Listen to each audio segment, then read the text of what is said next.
drives one off the wall. But the big home run last night, in my mind, as a player, when you start getting close to May and you know you don't have a home run in the column yet, Nick Swisher is more relieved than anybody in the ballpark when he sees this one hit the seats. Big night for the Yankees last night offensively. And you can see the smile on Nick's face that he felt exactly that way. Let's take a look at tonight's starters. Ricky Romero is going to go for the Toronto Blue Jays, 1-3 with a 3 ERA. Freddie Garcia, 1-0, 0.69. And John, that 0.69, those runs came as a reliever. As a starter, he's been outstanding. Well, he really has. This will be his third start tonight, and it's a different Freddie Garcia than we remember in the old days where he had the overpowering fastball. Now, a lot of off-speed pitches, a real good split finger against the Orioles in Baltimore.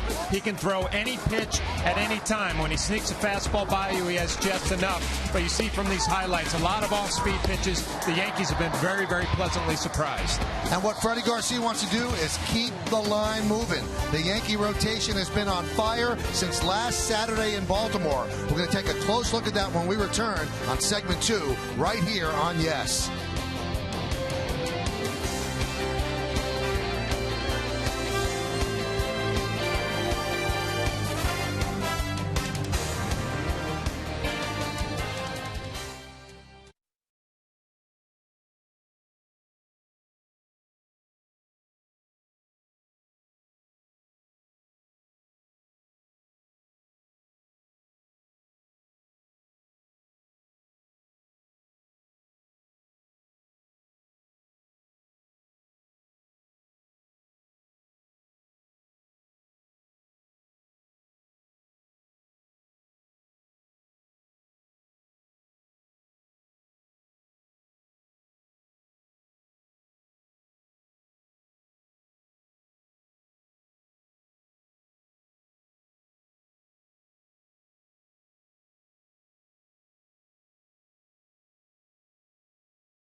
Jays here at Yankee Stadium. Paul O'Neill will rejoin us in just a moment. You know that's John Flaherty, and I'm Michael Kay. And you also know that the Yankee pitching has been outstanding of late. Starting last Saturday in Baltimore, in their last 6 games, 3-1, 1.25.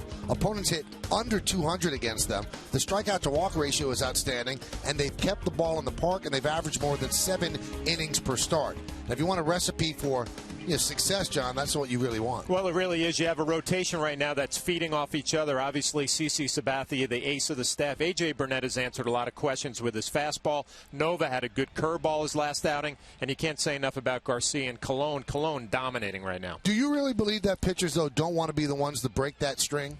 Oh, I definitely think it's like an offense on a lineup where you have the first guy, the guys at the beginning setting the tone. Everybody else wants to follow the lead, and it seems like the rotation right now for the Yankees locked and loaded. All right, so Freddie Garcia tonight gets his turn in the rotation. Last time out, he gave them 6 shutout innings. A lot of offense in this game on both sides. Yankees and the Blue Jays. When we come back, lineups, first pitch, baseball, next on Yes.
Anderson, Flaherty more.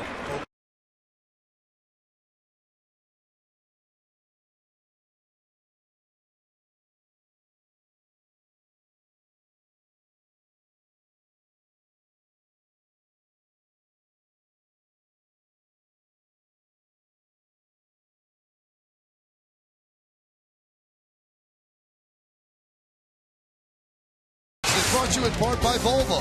Pay nothing to repair or maintain your new Volvo for the first 5 years. Volvo for life. By the men's store at Lord & Taylor. And by Turkey Hill, the official ice cream of the New York Yankees.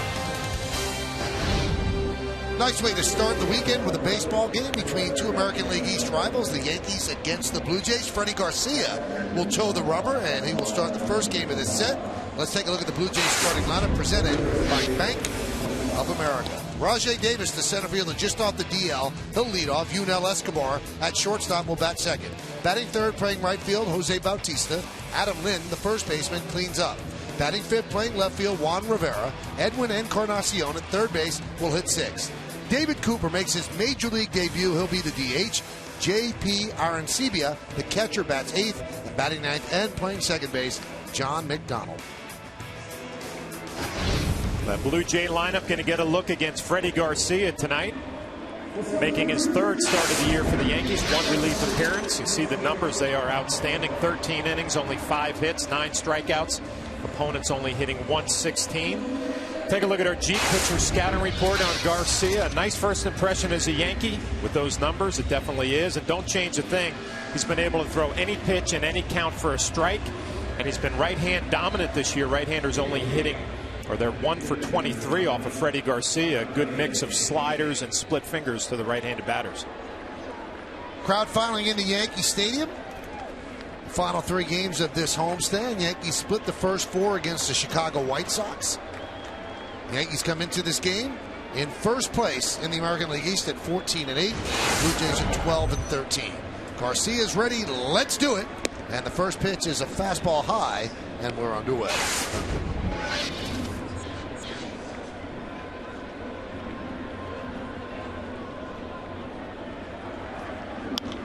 Popped up.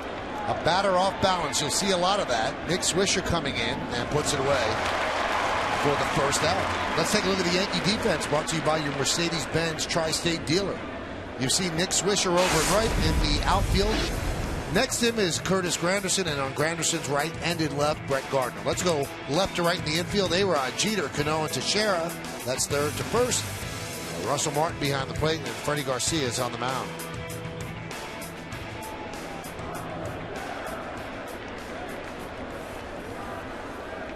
Here is Yunel Escobar. Foul back. I tell you, Flash, every once in a while you see somebody in uniform and it just doesn't fit. I was walking off the field today. I see Eric Chavez, and then I look out on the mound tonight with Garcia, guys that were big parts of teams that you were fighting to win pennants. It's the nature of baseball, but it's still weird. The 0-1. Line drive, a base hit to left field. So Escobar reaches on the single. Well, Escobar's gotten off to a nice start this year, but you bring back Freddie Garcia. I mean, the Yankees have to be happy. He's in a pinstripe uniform, off to a great start. Tonight's closed captioning brought to you by Verizon Wireless. So that's going to bring up Jose Bautista. And his numbers just jump off the screen at you. Hitting .360, 8 home runs, 13 ribbies. He's 12 for his last 25. He has an on-base percentage of .529. Slugging percentage of .760. Amazing. Pretty consistent there. First. Well, I guess he's answering the questions last year. 54 home runs. Can he do it again? A big question mark in spring training. Off to a great start. Great month of April. Has 26 walks, and he's had 14 in his last 9 games and 40 plate appearances for an on-base percentage of .650. And people are so careful pitching to him now that in the 9th inning of a game in Toronto, Mariano Rivera was intentionally walking Bautista with a runner on third. And on the 3-0 pitch, it was so far outside that it was a wild pitch. Only the 3rd wild pitch in his career from Rivera with a runner on third base.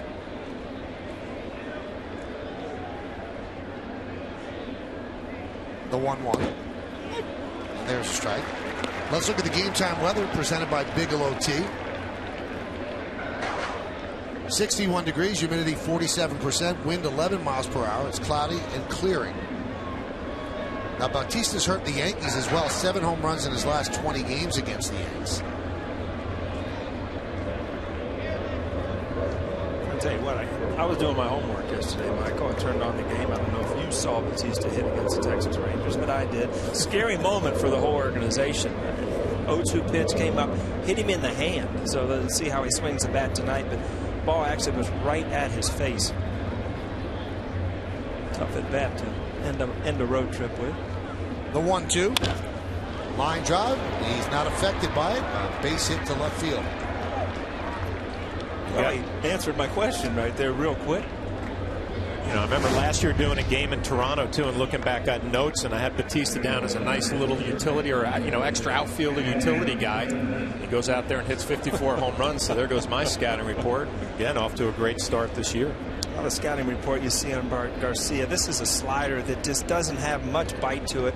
Not a bad location, but there's just not a lot of break to it. And a couple balls up this inning, both have ended up in the outfield. Here's Adam Lynn, cleanup hitter, first and second, 1 man out. That one is driven to right field. Giving chases, Swisher, and he makes the play. Took away an extra base hit and saved a run. Good jump by Swisher. Every once in a while as an outfielder, you feel like the ball caught you. When you see his direction, this ball was hit so hard, you just reach out, ends up in your glove. A great feeling as a player. Big pick-me-up for Garcia right there. That could have been a double and a couple runs. And Paul, you talked about the slider not having much break. That looked like a curveball that just rolled in there as well. So he got away with the mistake. Nick Swisher, a nice running catch in right field. Here's Juan Rivera, 7-game hitting streak, 10 for his last 26. You see that ball, strike one, 89 miles an hour, but still up in the strike zone. Freddie Garcia in his heyday was hard, down low. You had a hard time as a hitter getting it in the outfield because he had so much sink. He's lost a lot of velocity. Completely different pitcher. Has to keep the ball down in the zone, keep people off balance. And you see in this first inning, the last 3 hitters, every one of them hit the ball hard. Nice adjustment there, getting the breaking ball down. A nice block by Russell Martin. Coming to the ballpark today, I was thinking what a luxury it is for Martin to catch a guy like this who can throw off-speed pitches for strikes now, behind in the count. These are the guys that are fun to catch, where you really have to try to get inside their head and get them through a game with not their overpowering stuff anymore.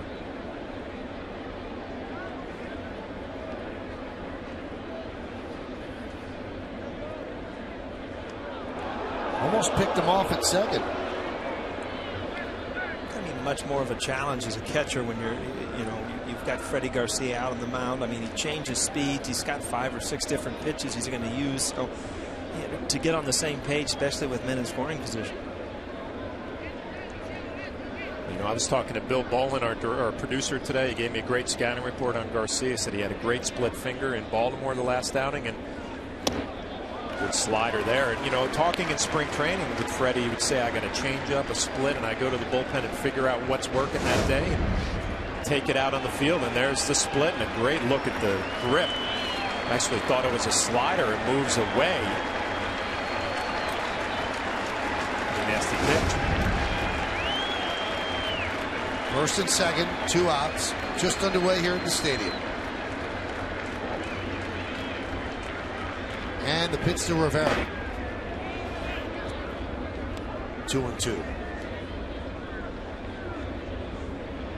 An amazing stat. Garcia's made 2 starts for the Yankees, pitched 6 shutout innings in each. He's the first pitcher to allow no runs in his first 2 starts for the Yankees since Allie Reynolds threw 2 shutouts in 1947, following an offseason trade with the Indians for Joe Gordon. 1947, the last time it happened.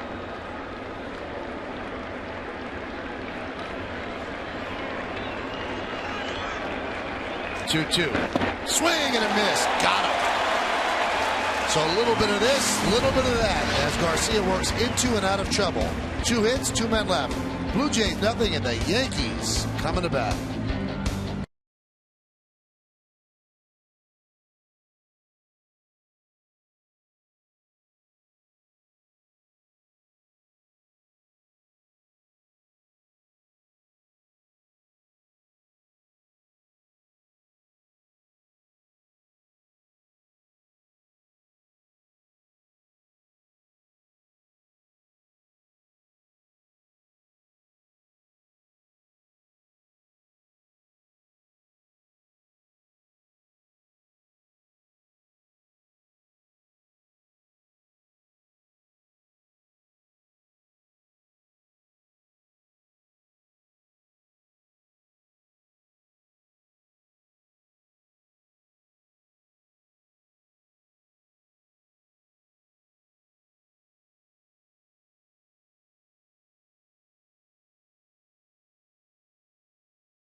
Nick Swisher, number 33.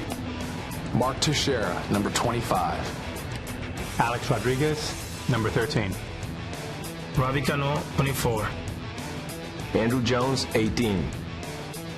Curtis Granderson, number 14. Russell Martin, number 55. Brett Gardner, number 11. Nice job there, John. They rendered me useless. Taking away your time. It's unbelievable. It's all right. Well, you know what? After scoring 12 runs yesterday, they can announce themselves, and they're going to have to face a tough left-hander, Ricky Romero. 5 starts, 1-3, an ERA of 3. Pretty impressive numbers. Has not had a lot of run support. We'll take a look at our G pitcher scouting report. It's the #1 starter for the Blue Jays, and they have only scored 4 runs for him in his last 4 outings. That's why the record is 1-3.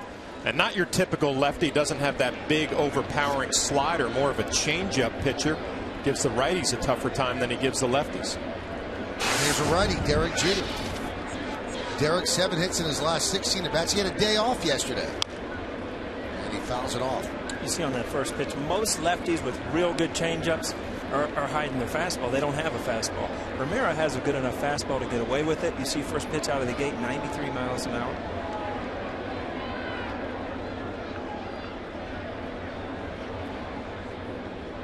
The 0-1. 1-1. Derek has 22 hits on the season, and 7 of them have been of the infield variety, but as the old baseball adage goes, they're all line drives in the box score.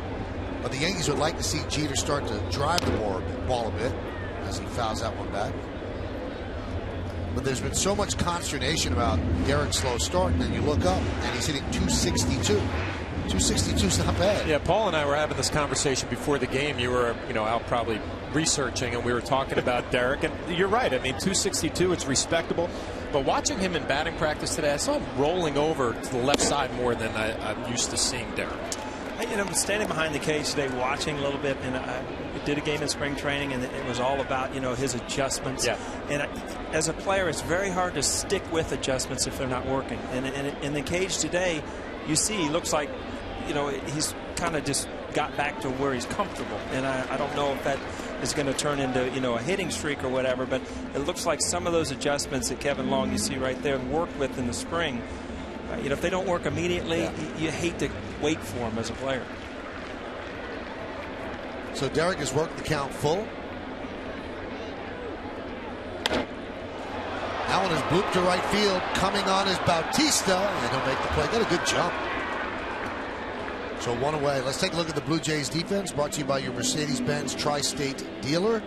In the outfield, Rivera, Davis, and Bautista left to right. Infield, Encarnacion, Escobar, McDonald, and Lind. Third to first. Arancibia is behind the plate. Ricky Romero is on the mound.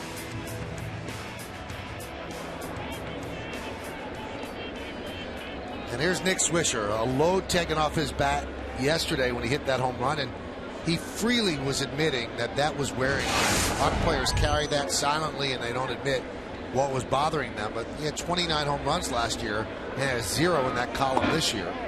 But he connected against his former team, the White Sox, to the second deck and right, broke out in a big smile. It's funny, as an everyday player, there's times throughout the year that you go a week or two without a home run, and then it starts weighing on you. I haven't hit a home run in a while. But when you start the season off that way, it's just it really eats at you. And right here, that's a no-doubter. Such a relief as a player, and you try to break it down. All it is a good swing on a bad pitch, but it still haunts you at night. You still think about it when you go to bed. I haven't hit a home run yet. Now, when you look at Swisher's numbers, he's hitting 237. Most of those numbers come from this side. He's much better this year right-handed than he is left-handed. Hitting 480 as a right-hander, 12 hits and 25 at-bats. And then as a left-hander in double the at-bats, hitting 118. But he did hit the home run as a lefty. Off-speed upstairs. Well, we remember Nick. I mean, he had such a big year last year, an all-star season, and hitting in this spot in the order, #2 in the lineup, and saw plenty of fastballs last year and had a great year. And obviously early on was hitting a little deeper in the lineup. Now back in the 2 hole, and I guess he was hitting second yesterday as well, right, Michael? Right behind Granderson. The 2-2. Count 3-2. 96 miles an hour. I just think it's such a great place to hit in this lineup. Number 2 in front of Mark Teixeira, Alex Rodriguez, Robinson Cano. Joe Torre numerous times used to guys that were struggling, put them in the 2-hole, get them some fastballs, get them some hits. He'd give you 2 or 3 days, and then he put you back to where you should be. Slow roller. Going to be a tough play. And they get him. Nice play by Encarnacion.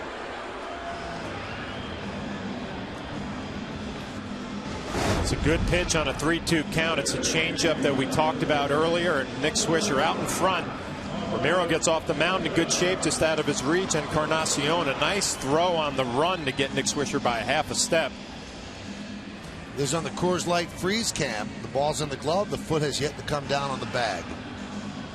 You look at that play. If Ramiro comes up with that ball or even touches it, he's safe. There's no way that he can stop and pivot and throw him out. So I know it's a natural reaction as a pitcher when you break that way, but you know, if he gets a glove on this ball or comes up with it, it's a base hit. So luckily for his sake, got through it. Third baseman makes a good play.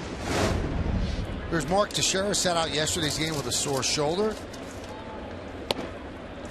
All is well now as he's back in the lineup and takes a strike.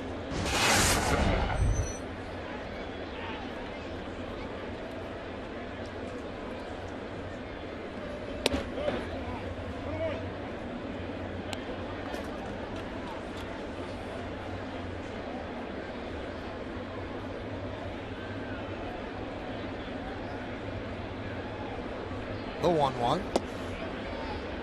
2-1.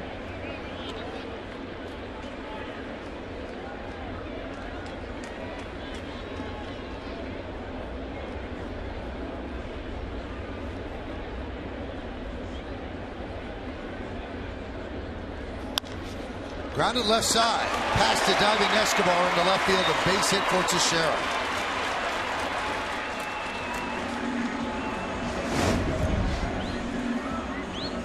Ball down and in. Teixeira gets good wood on it. It's always good as a hitter when you're running down and you see that ball get through the hole. Good concentration.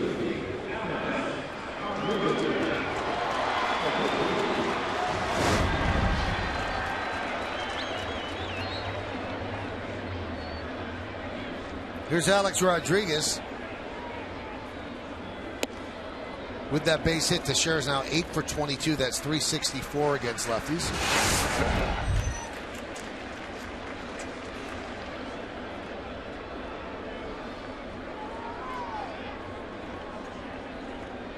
The 1-0.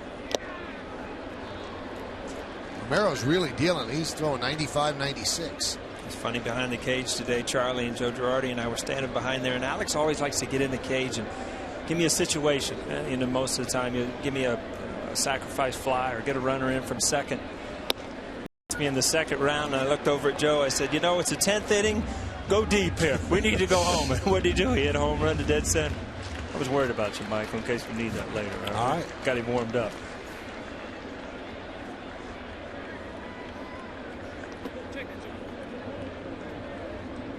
Count 2-2.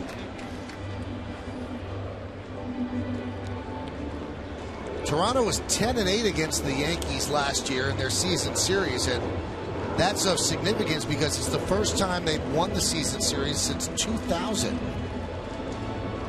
Paul was on that team. New manager John Farrell. That is a long time ago. Long time. That one is blooped into right field, and Bautista comes in to make the play for the final out of the first. No runs ahead, no errors, one man left. Let's go to the second. There's no score on yes.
April 29th, 1995, Andy Pettitte makes his Major League debut in the 7th inning in Kansas City. Demand greatness in every sip and every season.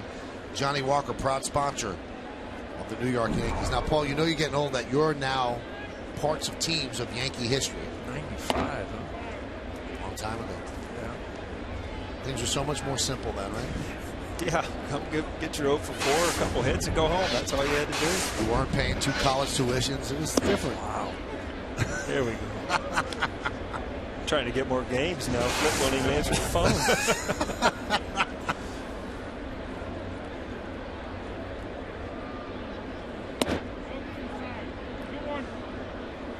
I did have a flashback today, though, Michael. I got into town today. You know, it's funny.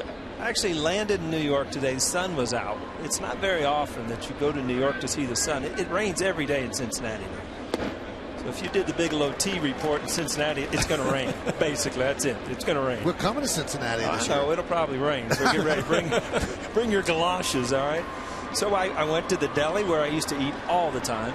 You can grab a pickle that looks like a baseball bat. You have the whole 9 yards. And I almost thought, I feel like I'm going to play tonight. Sat at the same table. You got places like that, Flash, used to go to? Yep.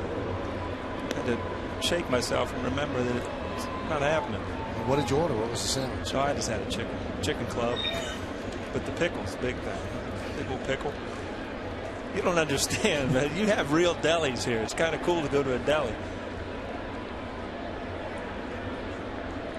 You know, every time you come here, you talk glowingly. It's, you know, there are places available. You could live here full time if you'd like. No, that's still love. Some things are better as a visitor. You know? Pitches outside. Encarnacion walks to open the inning. IOTV offers incredible HD picture and sound. Get the best in HD free. IOTV is the official HD service provider. Yankees baseball on Yes. Now you watch Garcia, and the guys could talk about this because they faced Garcia way back when. Now you look at Garcia, and if you go 0 for 4, it's probably a nice, comfortable 0 for 4. But when you went 0 for 4 against you guys played, it probably wasn't fun to hit against. Well, I mean, he wasn't your third or fourth starter in Seattle. He was their #1 starter, throwing mid-90s. And you know, you saw Rivera in the first inning. He struck him out with a nasty pitch. But those nasty pitches are not every pitch now. He's got to make, you know, good pitches throughout the inning, or he's going to be in trouble a lot. Well, you know what he still has, but what he had back then is that swagger out on the mound where he knew he was dominant. He knew he could throw it right by you, and he wasn't afraid to challenge hitters. I kind of watch his body language now. It's kind of the same way, but he's just got a different arsenal to get you out with. It's funny you say that, Flash, because you know, a lot of times on the road you'll go out and you're hitting early, and the opposing pitchers are getting their work in the outfield. And you're right, he used to run his sprints out there like, you know, I am the #1 starter, and he was back then, and he still does carry himself that way. David Cooper, with a 2-1 count, is making his Major League debut. He hit .395 at AAA, and it was the first time he swung the bat in a big league game. First big league game, you get a changeup, kind of pull off of it. 2-0 changeup. You usually don't throw that in the minor leagues.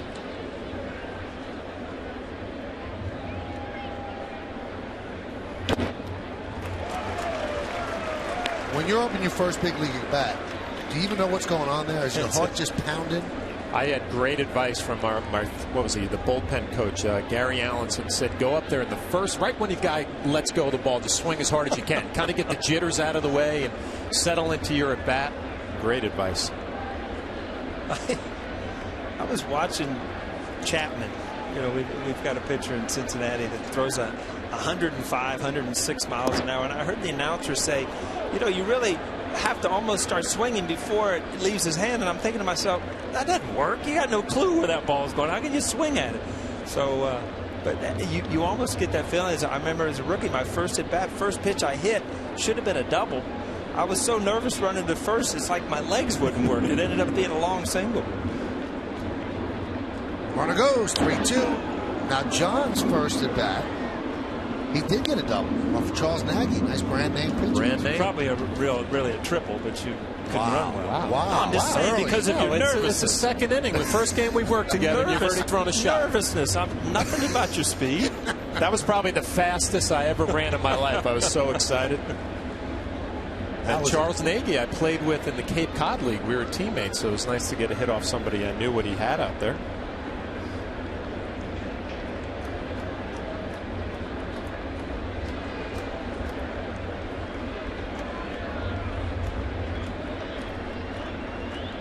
That was an early shot. Surprise. Second inning. It's not intentional. Now, if it was coming at you, it would have been. That would have been intentional.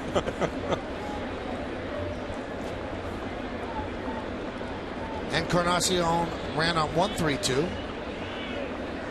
He runs on another. And Mr. Cooper walks in his first at bat.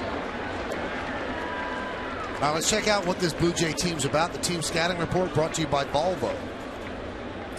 Well, there's a new man in charge, John Farrell, the new manager in the Toronto Blue Jays, and Rajah Davis, effect, he just came off the disabled list, and he's a kid who's going to change this ball club. 50 steals last year. The Blue Jays a lot more aggressive on the base paths, and they got a good start to a tough trip.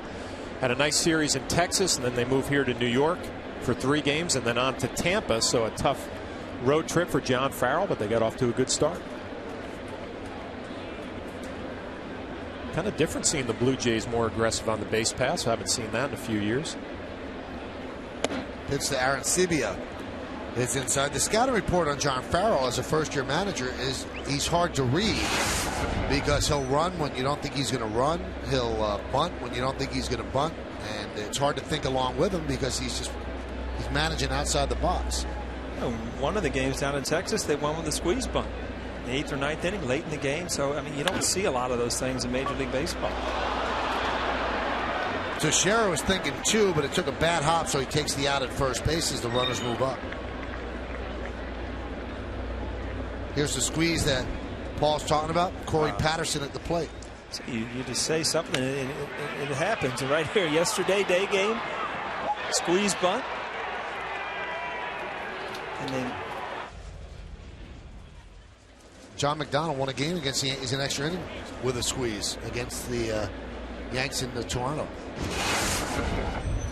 Well, the Yankees are in at the corners. They're back at shortstop and second. Here's John McDonald, a guy who will just put the bat on the ball and get a run in.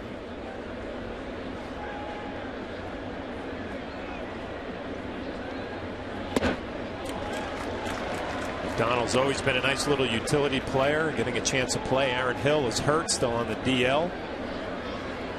But I noticed, Paul, he was kind of checking out the infielders to see where the Yankees were playing. You know, you talk about a possibility of a suicide squeeze, maybe a safety squeeze.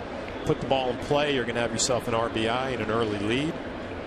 Mark Teixeira playing in. He had a hanging slider there, and he swung right through it. Change up there, so you know he's ahead. Freddie Garcia 0-2 in the count, and he really hasn't made his best pitch. He hung a slider, first pitch. You see that ball just spinning over. Stays on the outside part of the plate. Took enough off of it to get McDonald out front.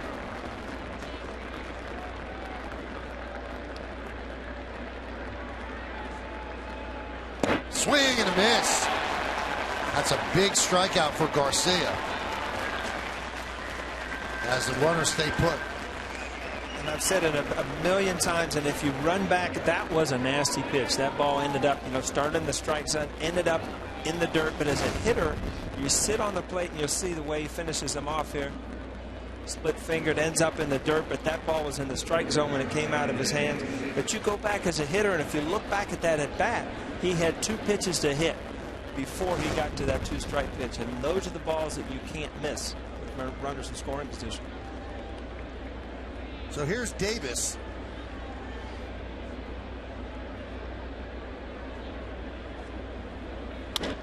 There's a ground ball to Jeter. He charges, fires, got him. And the Blue Jays are now 0 for 5 with runners in scoring position. And opponents now 0 for 14 against Garcia in those roles.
runs do you think that Jose Bautista is going to hit this season?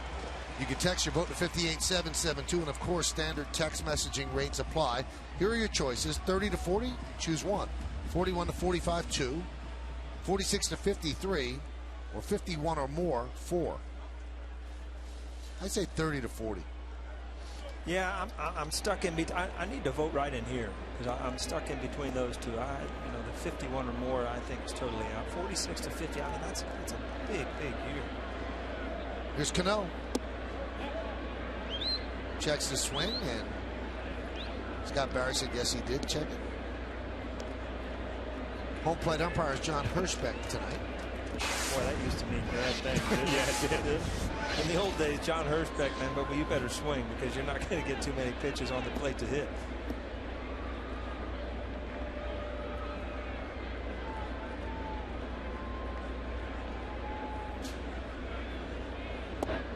Remember, I used to have a talk with Wade Boggs about John Hirschbeck because Wade would always really not like when John Hirschbeck was calling a game. And there's the umpiring crew for tonight. I said, well, if you know Hirschbeck has a wide strike zone, why don't you adjust? He says, so let me get it straight. Something that I've learned since I was 4 years old and learned the strike zone. Today I'm going to unlearn it because John Hirschbeck's the umpire. He goes, it doesn't work like that. Well, I mean, you see this thing right here. It's at every game. That little home plate. Right. And the rules of the game are you got to throw it over the plate. So, I mean, why swing at a ball out here in the other batter's box that he used to call?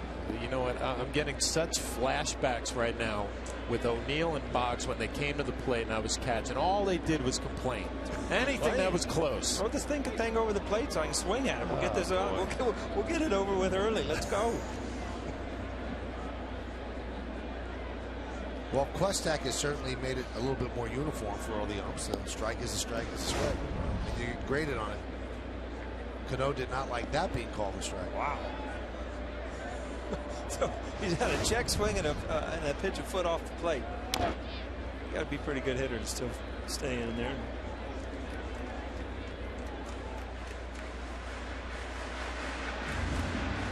I talked in the scanner report that Romero, not a guy who's really overly dominant against left-handed hitters because he doesn't have that big sweeping slider.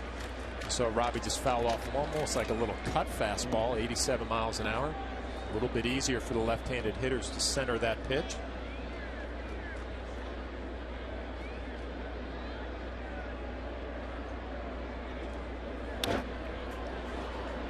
That's the difference. I saw that fastball in, and I'm just thinking this is the pitch that in the old days I couldn't hit. That fastball, two-seam fastball from a lefty. It's just a hard pitch to hit for a left-hand hitter. And you see Robbie, what he did with it, he fouled it off. He spoiled it. Just gives himself another chance for him to make a mistake and get a ball out over the plate. If you hang a slider here, then he'll hit a line drive to left field. Check swing, he did not go. So he's worked the count full. Nice check swing right there, too, after that fastball in. You mentioned Paul able to lay off a nasty pitch down and away.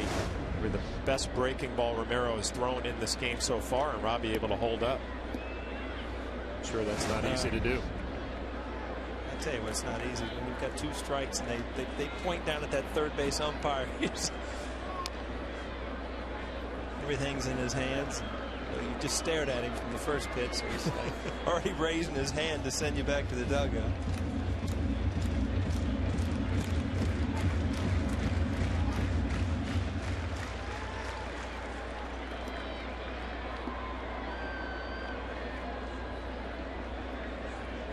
This is the 9th pitch of the at-bat coming. And Cano works a walk. Tough at bat.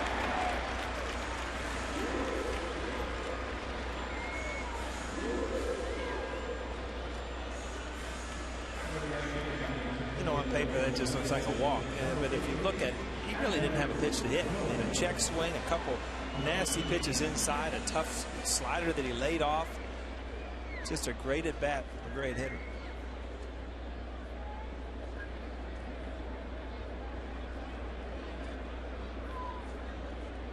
That's just Cano's second walk of the year. Here's Andrew Jones. And there's a strike. That's the difference when you look at the Yankees lineup Toronto's lineup. Robinson Cano is as good as hitter as anybody in the game. That's his second walk. Now you go on the other side of the field.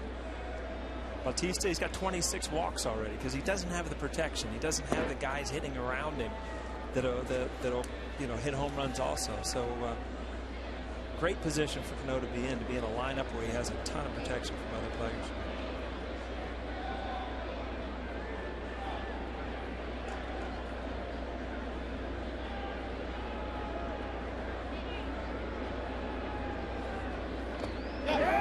He could not hold up, so Andrew Jones down on strikes.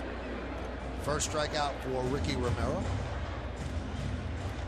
Talked about the changeup for Romero being a quality pitch. This looks more like a curveball. Andrew Jones tries to hold up his swing. He cannot. Be a tough night for any hitter if you're going to have a fastball, changeup, and then you throw your third pitch, which happens to be on that night. A good curveball down in the zone. A nice block by Aaron Sebia. Here's Curtis Granderson.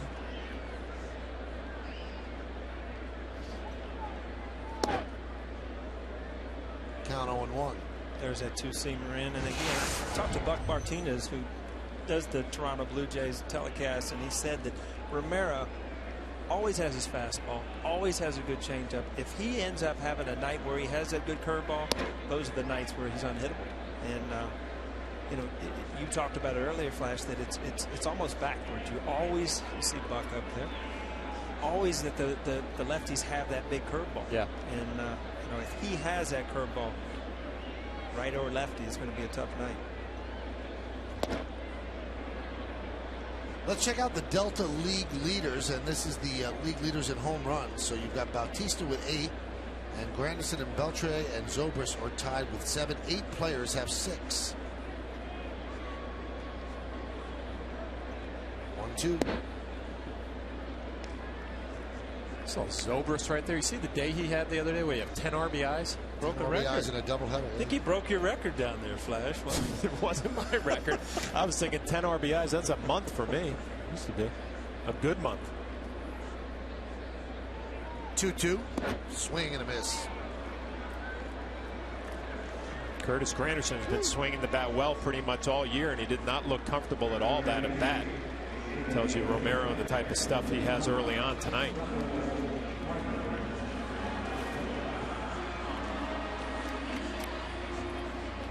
So what was he telling Gardner there? Probably movement on the fastball, I would think. A little movement down and in.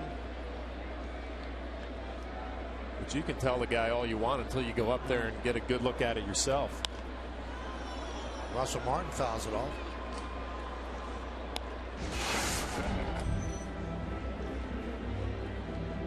Martin has been so good for the Yankees. 296 homers and 17 ribbies, and has caught the vast majority of their innings. Gustavo Molina was the backup, but Francisco Cervelli was activated today. Yeah, it's funny. You saw Granderson kind of giving him what pitch he. Remember, like in Pony League and Little League, everybody would come back to the dugout and everybody would say, "Is he throwing hard? Is he throwing hard?" Well, these guys don't care if he's throwing hard. They want to know the movement, where it's breaking. Velocity has nothing to do with it, basically, because everybody throws hard. That one's driven deep to left field. Giving chase Rivera on the run. It's off the wall. Cano rounds third. He will score. Russell Martin stops at second. An RBI double. And the Yankees lead 1-0.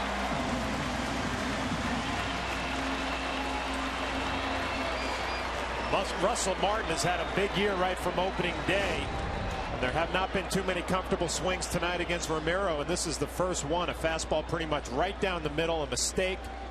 Russell Martin makes him pay for it. Sion Yesmo will get a good look at the location. Pretty much right down Broadway, and Russell Martin does not miss it. And the Yankees on the board. Well, 2-out double. See the rotation of that ball. It's almost like he was off center on it. It looked like he was actually trying to cut that ball, and it kind of just stayed straight. Definitely a fastball, though, but it had no cut in towards the inside part of the plate. Here's Brett Gardner. Martin has 18 RBIs now in 22 games.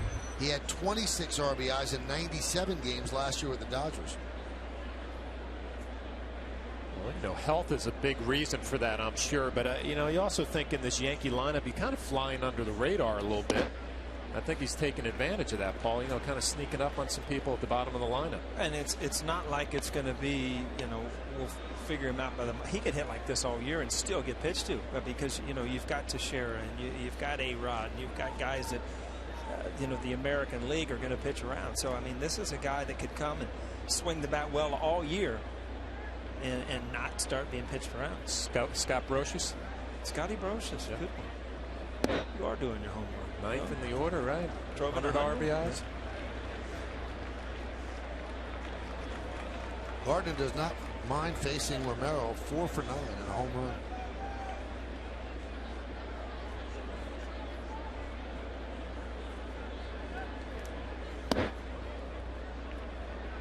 .30 pitch is a strike. Well, I bring up Scotty's name because there are plenty of times I would drive home in the car after facing the Yankees trying to get your lineup out and said, all right, we did a good job on Jeter and O'Neill, but Scott Brocious got us for 4 RBIs. You know, the number 9 hitter in the lineup.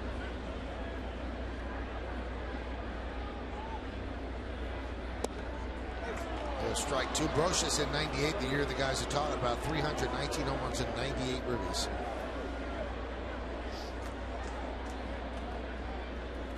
Defensively as good as anybody in the league. Best I ever saw it, coming in one-handed. The bare hand to first base, caught him by a step.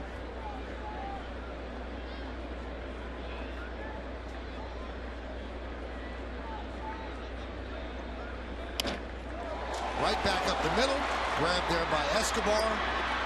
They just got Gardner, who slams his helmet down in frustration for the final out of the inning. But the Yankees get a run on 1 hit, 1 man left. Let's go to the third. Yankees up 1-0.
That exasperated Cy for?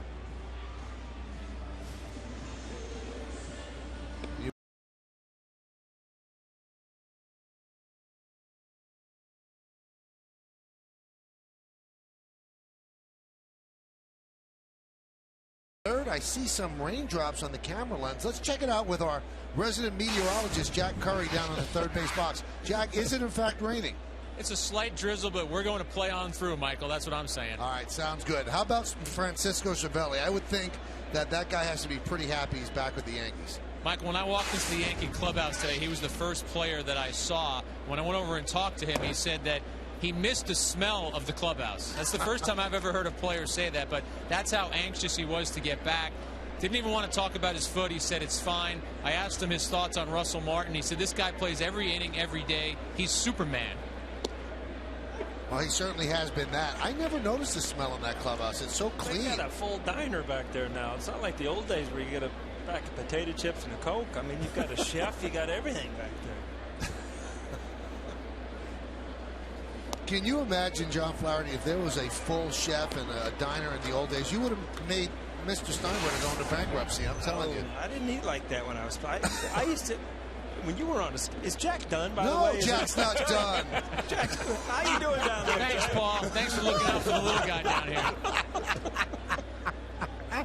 And thanks for taking that so literally, Michael. By saying he missed the smell of the clubhouse, he clearly meant that he missed being around the guys, missed being around the team.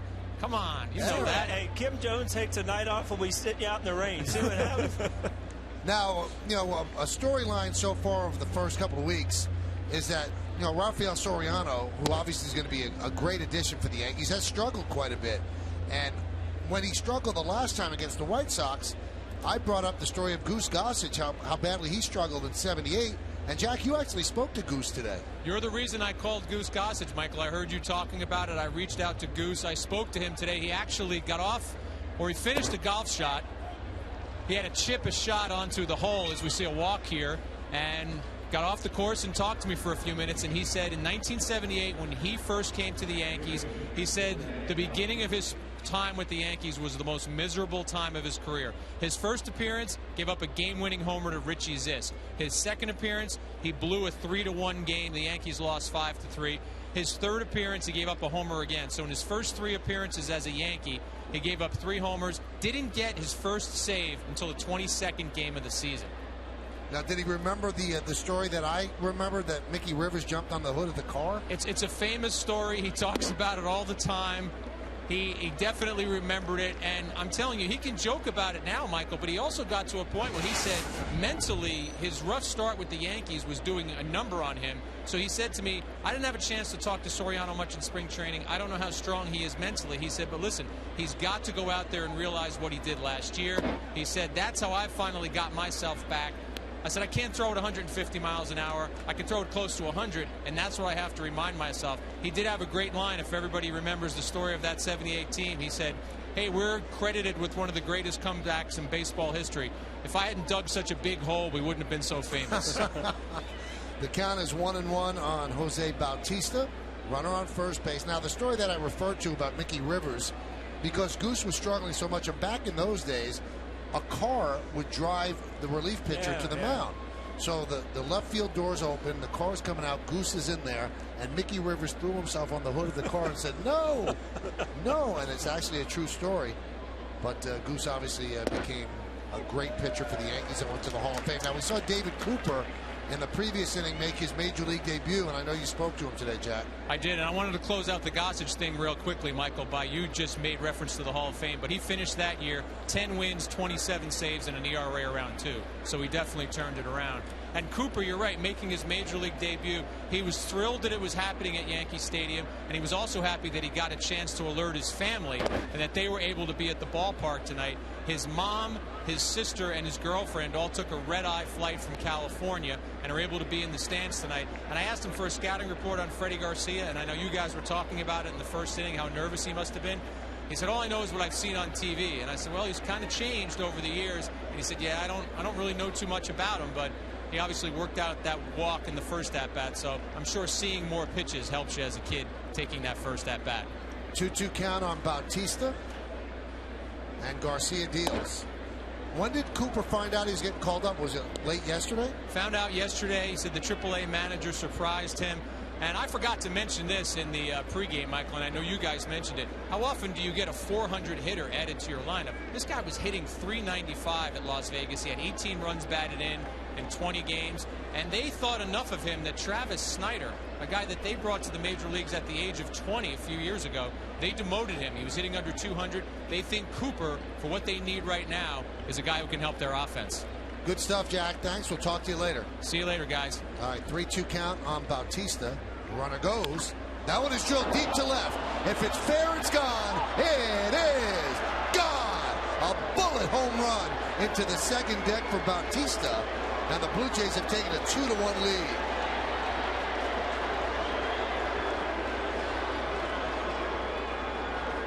Again, we've talked about his power, what he's done the past couple years.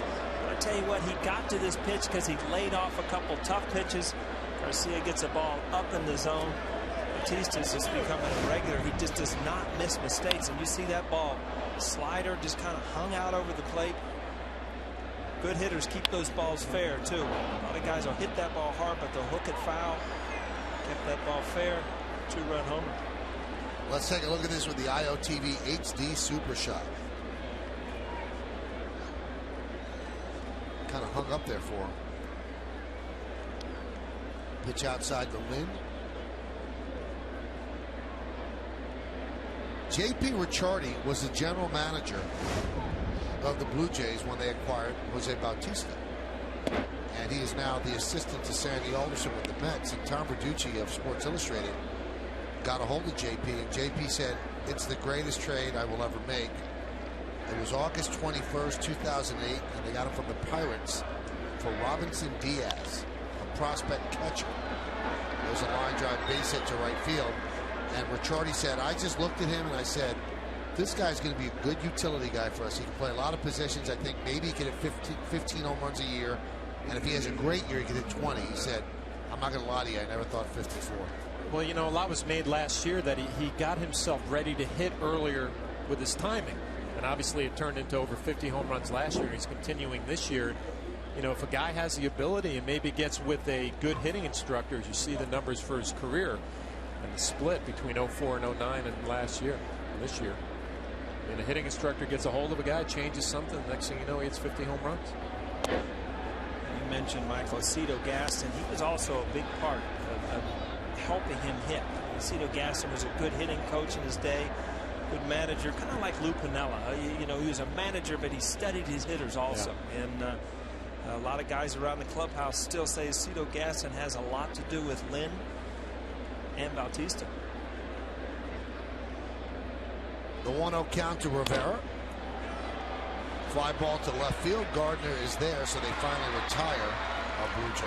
You know, welcome thing for the Blue Jays is Lynn starting to swing the bat. 3 consecutive days with home runs. We go back to 2009. I mean, he had 35 home runs, 115 RBI, 114 RBIs. So, you know, if he gets back to his form where it gives Bautista some protection, then you'll score some runs. And you know, they've got some pitchers that you know, can give them good starts. They got a good bullpen. If they score some runs, they can make some noise. Here's Edwin Encarnacion with a runner on first and 1 out. Blue Jays lead 2-1 on Bautista's 9th home run of the year and his 8th home run in 21 games against the Yankees.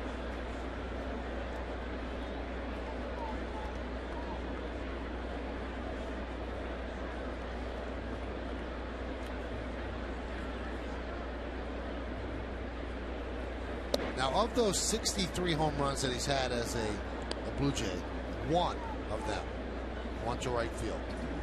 So, John, wouldn't it be the case that you just pitch him outside, or does he hook every ball? No, he stands on the plate and he tries to get out and hook everything. And, you know, it's almost tougher to pitch to a guy like that because you know where you can go out over the plate if you get it off the plate. But like Paul mentioned, he doesn't swing at too many pitches when they're off the plate. So a disciplined hitter who has a simple approach. You see, he's kind of not all over the plate, but he's definitely close to the plate.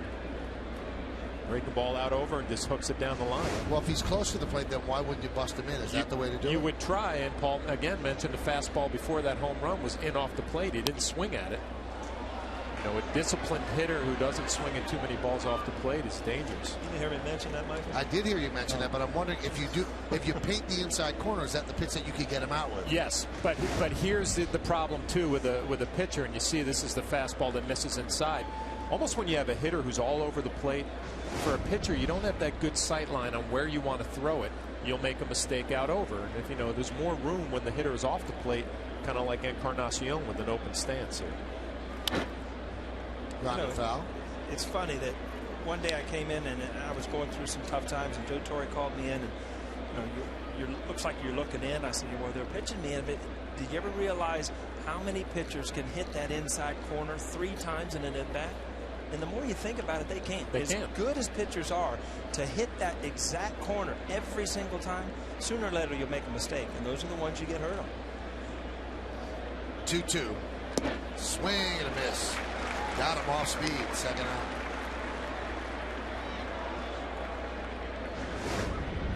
Again, that split finger fastball. A great look at the grip, the rotation on the ball. It just dives straight down. It's been a nice pitch. The slider hasn't been great, but the split finger tonight has been fantastic. Well, I was just going to mention, I mean, his slider, he's made a lot of mistakes with. Yeah. He's got some strikeouts with that split finger. It's almost like he's going to have to start throwing that early in the count, which, for me, Flash, I don't think he's done that a lot in this game yet. Cooper fouls it back. So just to wrap that story up then, Paul, what Joe was pretty much telling you to do, that the spin on the inside pitch, he's not going to be able to throw it 3 times. Yeah, sooner or later to look, you know, if they throw you a perfect pitch the first time and to think that, you know, they're going to make 3 of those in an at-bat, right. It doesn't happen very often. So you can't look for one thing. You look for the pitch that you're good at hitting, and sooner or later, pitchers are going to make mistakes. And to add on top of that, I mean, working with pitchers for my whole career, a lot of guys are not comfortable pitching inside. You know, they fear that if they make a mistake, it gets hit out of the yard. So they would rather pitch away from a hitter than pitch inside, kind of playing to Paul's point. Are they also afraid to hit batters? It's all part of it.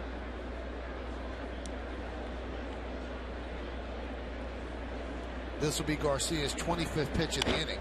It's fouled away by Cooper. You can usually tell as a hitter, you know, when you're facing a pitcher and he busts you inside. You can usually tell as a hitter, does this guy want to throw strikes inside, or is he just trying to show me that so he can go back outside? And the guys that want to throw strikes inside are the guys that you have to honor in there, and it makes that plate a lot wider to try to cover. 1-2. Swing and a miss. So Garcia bounces back, but not before Jose Bautista goes yard. Certainly not a strange sight. This guy does it a lot. He takes the pitch and drives it off the facing of the second deck in left field. With that swing, Toronto leads 2-1.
In part by Bank of America, setting opportunity in motion in New York to help our community and economy.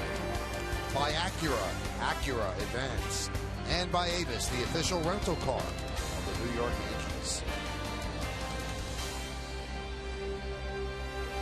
Lincoln scoreboard, it's 2-1 Blue Jays over the Yanks as we go to the bottom of the third and the top of the Yankee order, starting with Derek Jeter.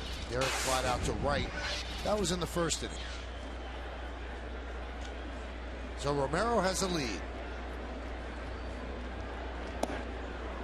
Now 1-0, that's a good sign. Why? Because coming into this game, opponents, they have stats for everything.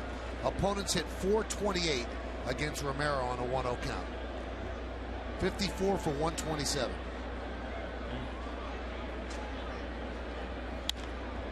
That one is driven into right center field.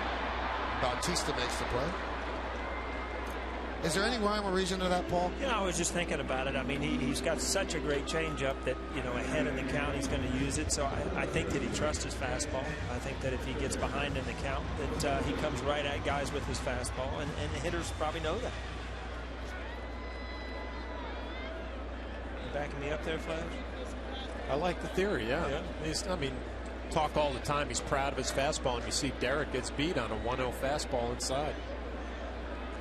Here's Nick Swisher. He grounded out to third in the first inning. A really nice play by Encarnacion. Slow roller. Came in barehanded, fired, got him. 1-0.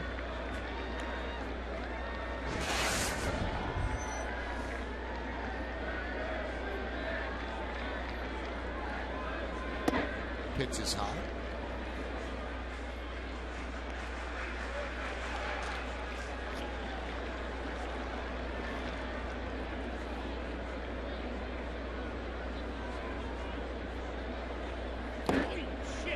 Count 3-0. See if Romero can pitch with a lead here. I mentioned in our G pitcher scouting report, Blue Jays have only scored 4 runs for him in his last 4 outings. 2 runs already in 3 innings. We'll see how he does with the lead.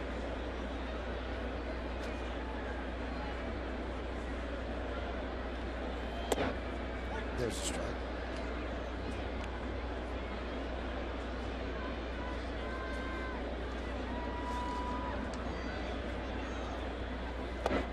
And he walks Swisher. Follow the New York Yankees with the MLB.com @BAT11 app for your iPhone, iPad, Android, or BlackBerry. Get live audio, pitch-by-pitch tracking, video highlights, and more. Text @BAT to 31826 or visit Yankees.com for details. I'm just going to say, does that mean I can't get it on my razor? I don't think you can get it on your razor. I'm a little outdated. My kids laugh at me every day. I mean, why buy that? I don't know how to work all that stuff. Here's Teixeira. Right back to Romero. He saved himself and made the out. Wow. And now he takes a walk behind the mound to collect his thoughts. That has to be scary. You know, it just goes back to the same thing as a hitter. You know, a ball that just goes whizzing by your face. I mean, it takes a while to get that in. You laugh about it, this and that, but I'll tell you what, it shakes you up. I was talking about that app on my Razor phone, Michael. I know it's a little outdated. Oh, right back at it. I mean, that's really not even a reaction right there, Flash. That ball just happened to be right where his glove was. Yeah, Mark Teixeira has hit the ball hard twice.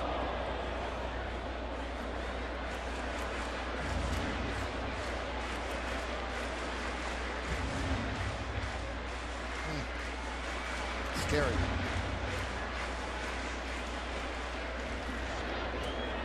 Teixeira's in the dugout watching the replay. Gives it a wow.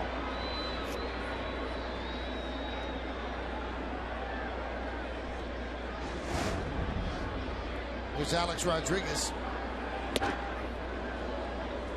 See, right back at that fastball. Yep. So, I mean, Flash, what you said about being proud, a lot of pitchers don't believe in their fastball. You can tell Romero not afraid to go after people.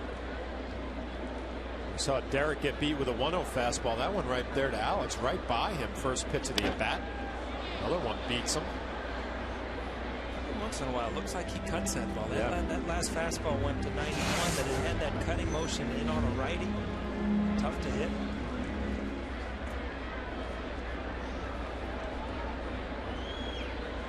So many things you can do here. You've gone at it with hard stuff. You're 0-2. Curveball, you still have your changeup. You could go back inside. Flash, you probably up here just thinking of all these things you can do. Go right high now. fastball. You can do so many things. What you don't want to do, I know, is to get back to 2-2, 3-2, because then Alex is right back in the count, where as a hitter you feel like now you're going to get a pitch right after. As Rodriguez goes down on strikes. No runs, no hits, no errors, and one man left on base and one near miss. What a play by Ricky Romero. Got it out and saved himself.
who scored the run on Joe Girardi's RBI triple in Game 6 of the '96 series. That one's hit deep to left, off the bat of Arancibia. See ya, a home run.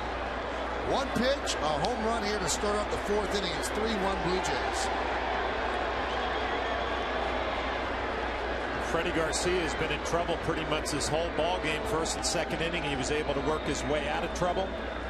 2-run shot in the 3rd, and Arancibia, first pitch fastball, takes care of it.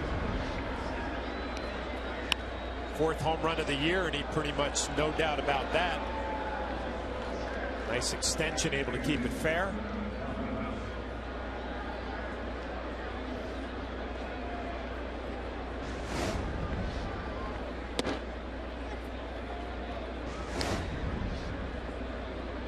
Was running in, but still didn't have real good sink on it. Just kind of sailed it inside. Gives a hitter an opportunity to bring the barrel to the bat. Hit hard at A-Rod. Donald grounds out 5-3.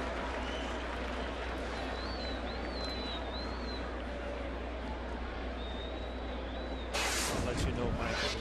First game of the year, I'm 1 for 1 on the questions.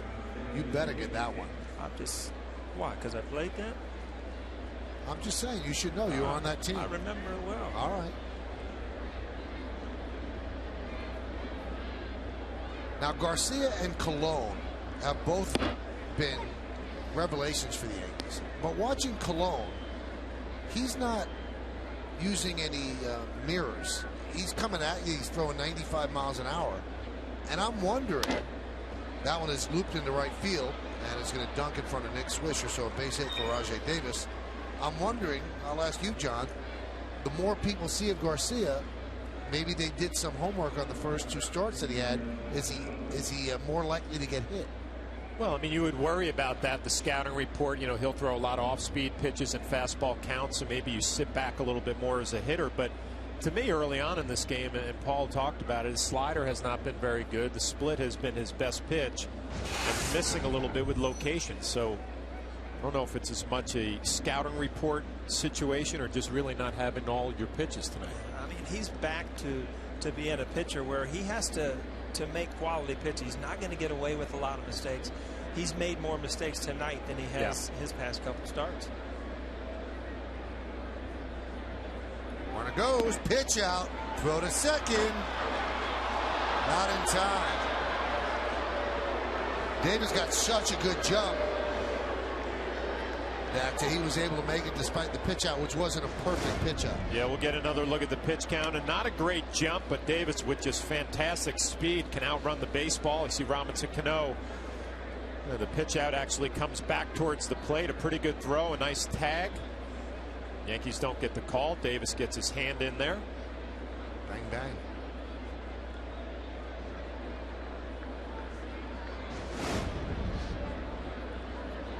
You know, it's funny. It just took me back to being a little kid watching baseball, and you saw Bautista. He, as a fan, you want to see what he does. He hits a home run. Well, you see Davis, you want to see him get on base as a walk. Or I remember watching Lou Brock. I always hoped that he would get on first base so I could, you know, watch him attempt to steal. And Davis didn't take long. Did not take long to get going.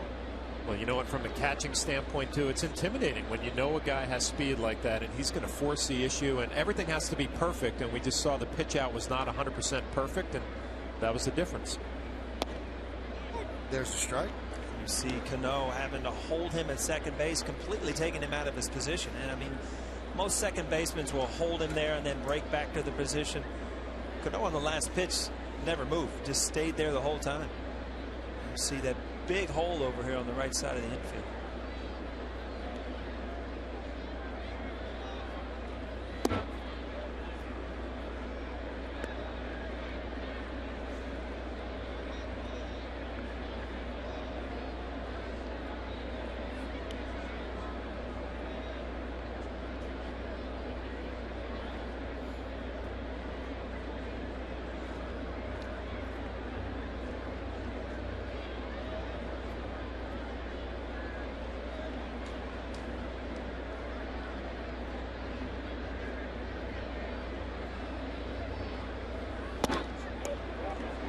Check swing. First base umpire, Wally Bell, said he went.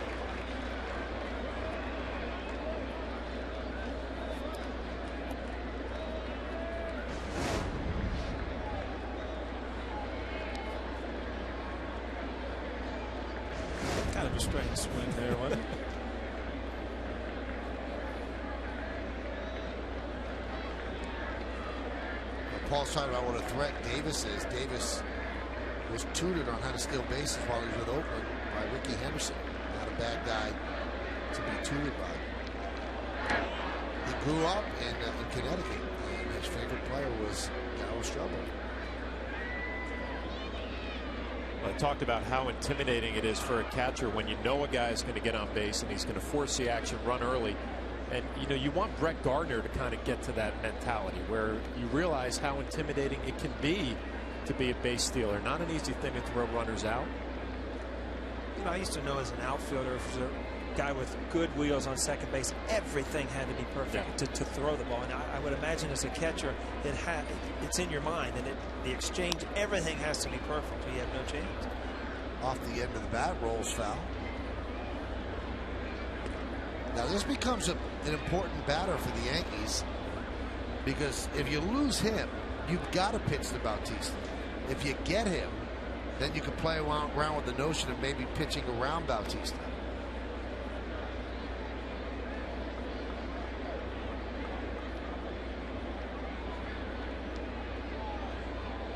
Probably go with his best pitch. That split finger fastball has been his strikeout pitch tonight for Freddie Garcia. We'll see if he goes with it here 2-2. Again, if I'm not stealing, if I'm Davis and I'm not stealing, that's in the back of my mind, because that split finger, even if he bounces it, doesn't have to get by him. You can get to third base.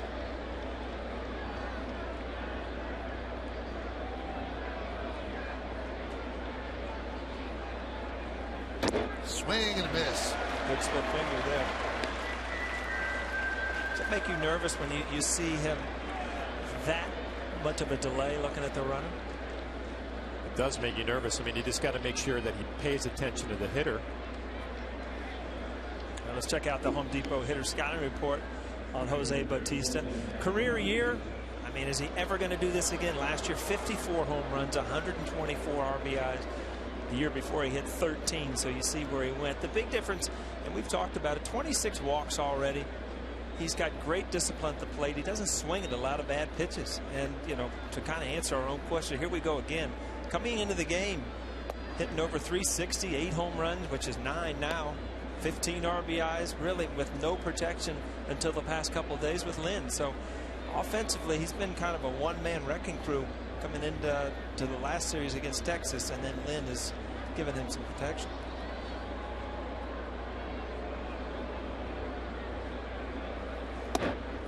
Is it wise to even pitch to him here? Well, you know, I'm thinking in the scouting report, I'm sure that Bautista was the guy. We're not going to let him beat us. We're not going to let him beat us. If it's Adam Lind on deck, then so be it. Larry Rothschild thinking about it. Joe Girardi. You know, now you're behind in the count 2-0 with first base open and 2 outs. Really have to be careful. This looks like one of those unintentional, intentional walks. They want him to expand the strike zone, but he hasn't been doing that.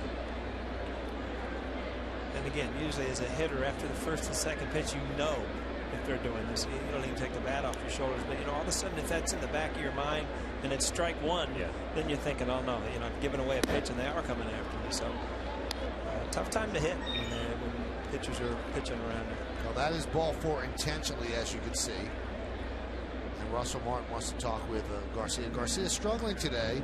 In the previous 2 starts, kind of coasted through. So now we'll see what kind of protection Lynn gives, because if Lynn can pay off here and make the Yankees pay, then they'll be less apt to walk Bautista the next time the situation comes up.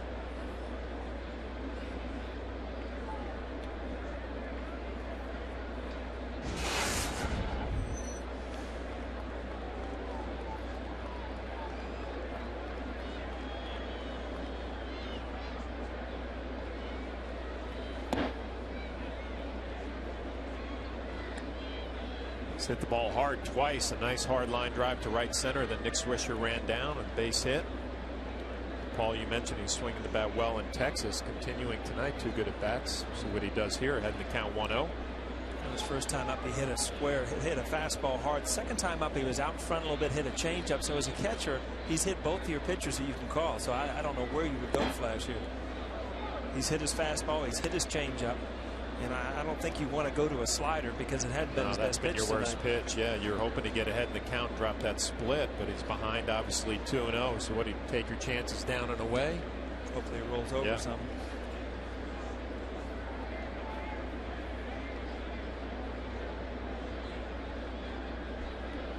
The 2-0.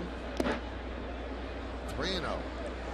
And here, Flash, I always go back to, and David Cohn told me one time, listen, I was doing the game just like tonight, and he said, you know, there's still a base open. You know, a lot of times you don't load the bases. Well, you don't, you know, give in to a left-handed hitter right here when you still have a base open. You got Juan Rivera on deck, but you cannot just give in.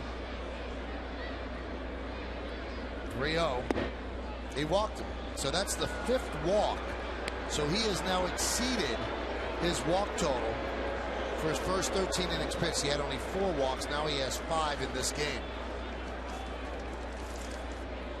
This copyrighted telecast is presented by authority of the New York Yankees. It may not be reproduced or retransmitted in any form. And the accounts and descriptions of this game may not be disseminated without the express written consent of the New York Yankees. This is what the Yankees loved about Garcia in spring training. They said he's a pro and knows how to pitch out at some tough spots, and obviously tonight it's been a lot of work for him early on. Still in this ball game, 3-1 game. 4th inning with 2 outs, becomes a very important hitter here in Juan Rivera. Larry Rothschild, a nice trip to the mound, giving him a little time to regroup and go over a scouting report. Ever a nice trip to the mound for a pitching coach? This is a good time. I like this timing right here, though. Oh, they settle down. Game pretty much on the line here with 2 outs. A big 2-out hit could break it open.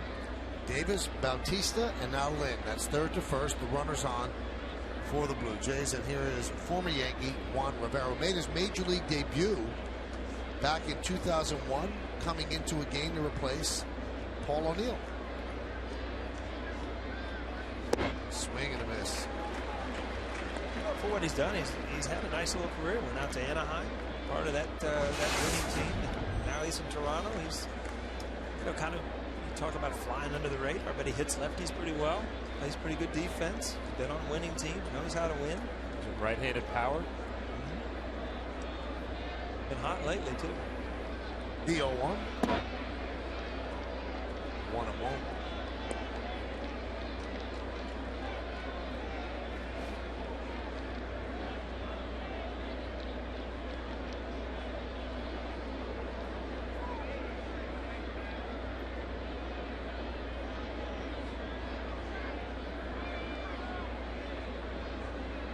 The 1-1.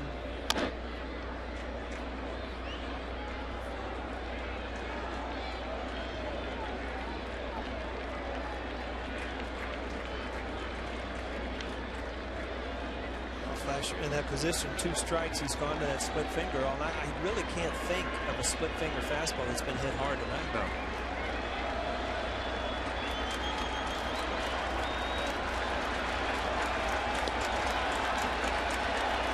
Pressure on Russell Martin to keep that split finger in front of him if they decide to go that route.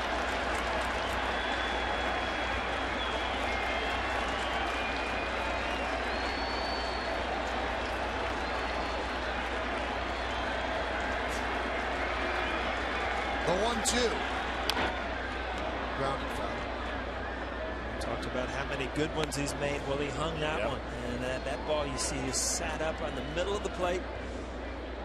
Good thing about it is, you know, Rivera's in a position with 2 strikes. You see, that's a good pitch to hit.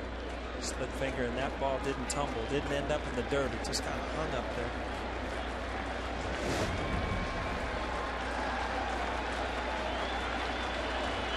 Big part of the game right here. Top of the 4th, 3-1 Blue Jays looking for more. The 1-2. Blocked nicely by Martin. 2-2. Rivera had a couple of looks at that split now, and he didn't even flinch at that one down in the dirt. Had a pretty good take right there, which would concern you if you're a pitcher catcher. Might not be as effective if you go to it 3 times in a row.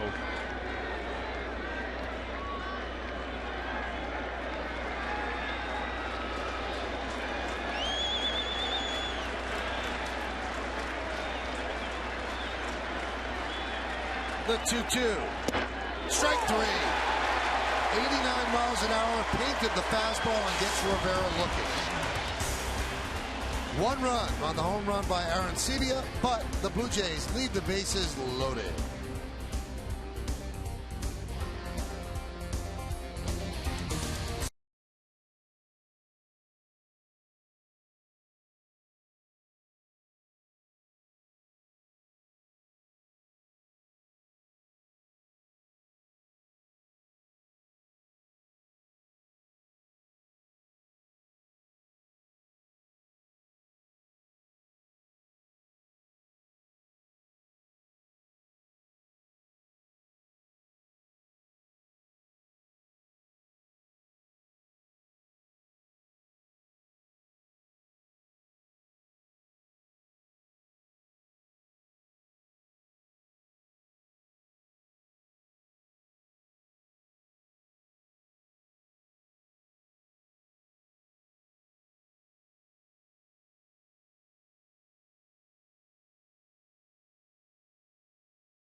quiz. O'Neill claims he knows this. Who scored the run on Joe Girardi's RBI triple? I did. Did you? I did, and the ground was shaking when I touched home plate. Let's see. There you are. Look, they even spelled it right. Was it? I think you once told me that when you stepped on home plate, it was vibrating. Yeah, I was there because I kind of got to the last 10 feet or so, just kind of jog in and not run through home plate. But when I finally stepped on that, I literally felt the ground shaking. Pretty special night at the stadium. That was Game 6. I think it was the 3rd inning. And Girardi hit one over the head of Marquise Grissom because Andrew Jones was in left. And look at Joe motoring. He doesn't look much different. You know what? Bill Baldwin throws the thing. It didn't even show me crossing home plate. What are we doing here? It's sad. It really is. That's an excellent point.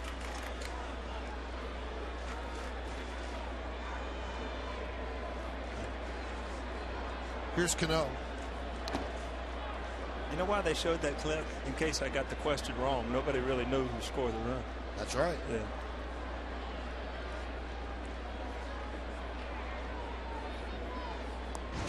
Now, I know everybody always says that you have no favorite child, which I think is baloney. I think that you've got to have a favorite child. So you have 5 World Series. What was your favorite one? Honestly, my favorite one was the Subway Series, just because it was all in New York. You couldn't get away from the media, the excitement, and I played well in that series, so it makes it fun. But it's just, you're right. It's like kids. It's not like you're going to trade any of them in. Right, but you have of your still three. love them all, huh? Of your 3, there's one that's your favorite. You're not going to say who it is. Oh, and John, terrible. you have 3. You have terrible. a favorite too, right? Love them all the same. It's impossible. Michael, we can tell you're new to this thing, you know? Yes.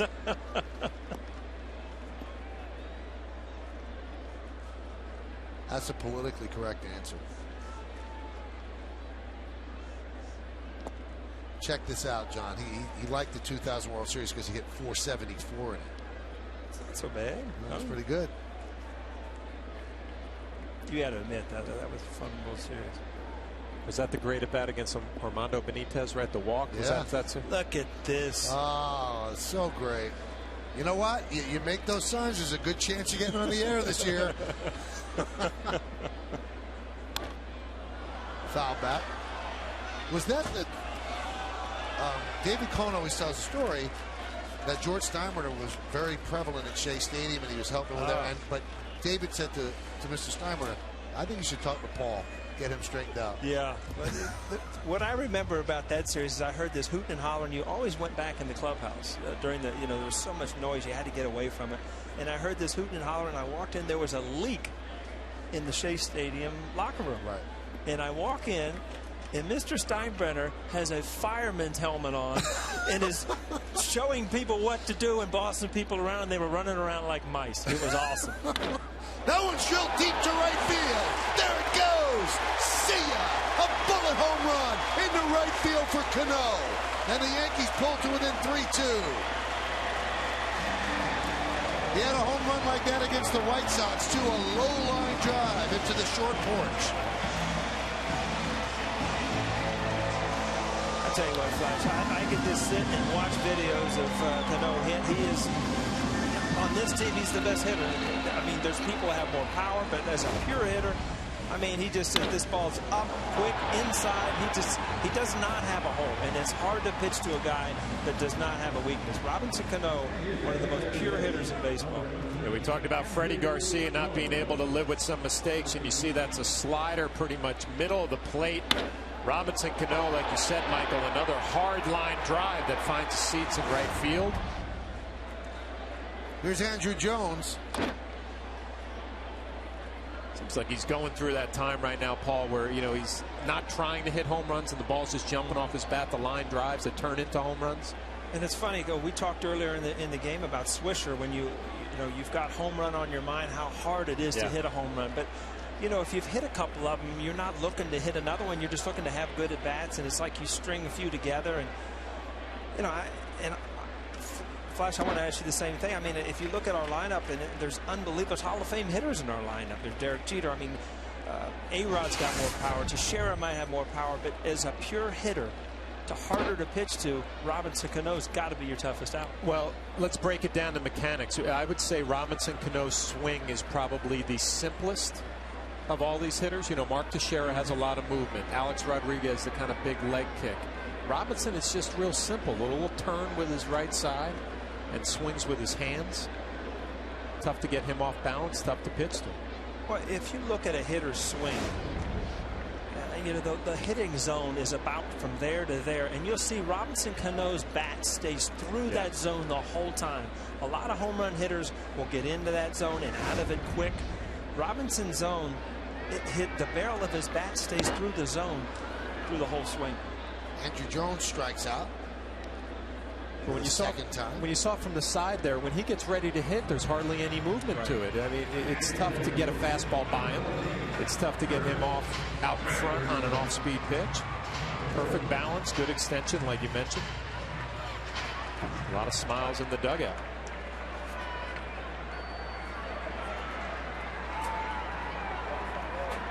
Maybe he's blushing because we're talking about him. You know, when he came up, and this is a lesson in sports, there was a snap judgment. He was not a hard worker. Didn't want to be great. And now he's one of the hardest workers on the team. And you could see there's a driving desire to be the best. So you can't judge somebody when they just come up when they're a kid, because it could change. And a lot of people give a big part of the credit to Alex Rodriguez, who kind of grabbed him by the scruff of the neck and said, come at it to him in the afternoon and you work out. Well, I mean, you've got one chance at this thing. I mean, you go through your career, which is, if it's 5, 10, 15 years, whatever it is, you've got one chance. And he's making the most of it right now. But I also think that when you play with other superstars, Alex Rodriguez, Derek Jeter, you learn and you compete with them. And at an early age, if you try to compete with the greatest players in the game, some of the things you do don't seem so big to you. I don't even know he realizes how good he is yet. And a lot is said about his hitting because that's all we talk about. But defensively, I mean, he's second to none defensively also. Here's Russell Martin as Granderson goes down on strikes. Foul back.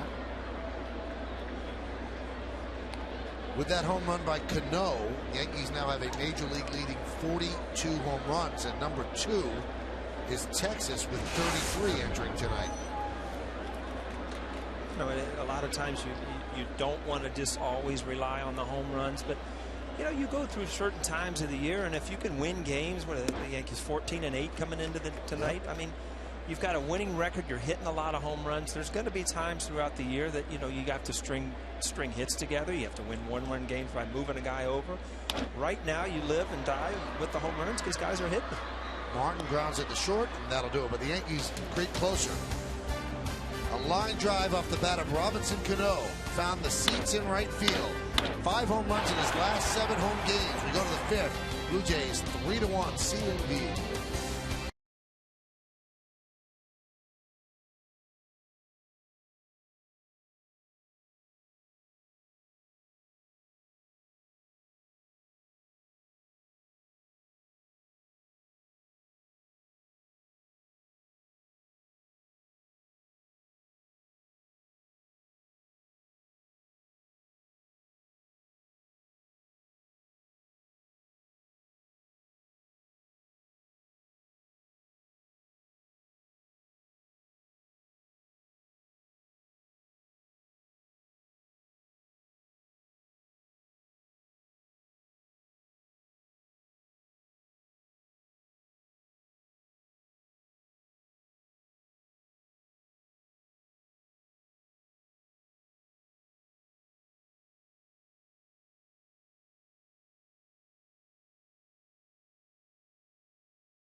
on and hear from him on the post game as well.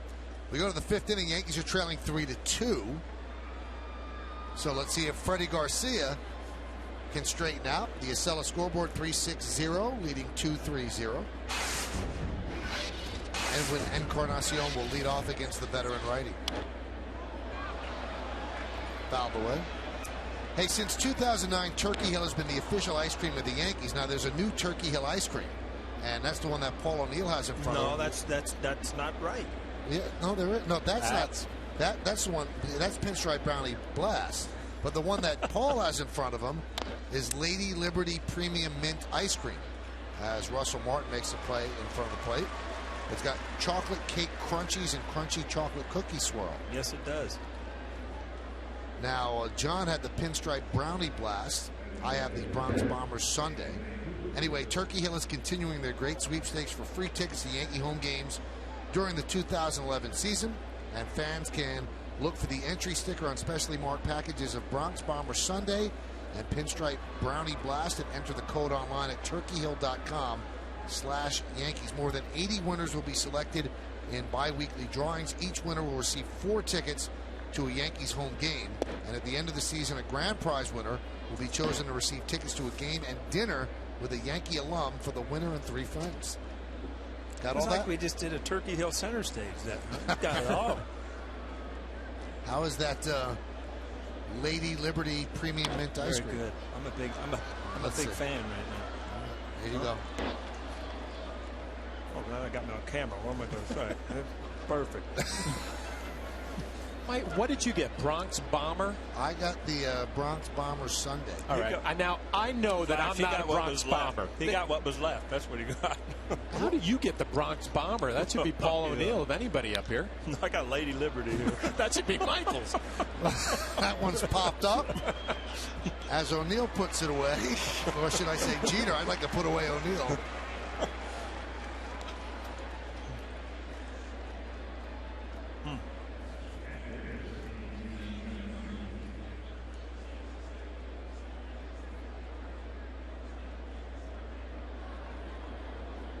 Very good.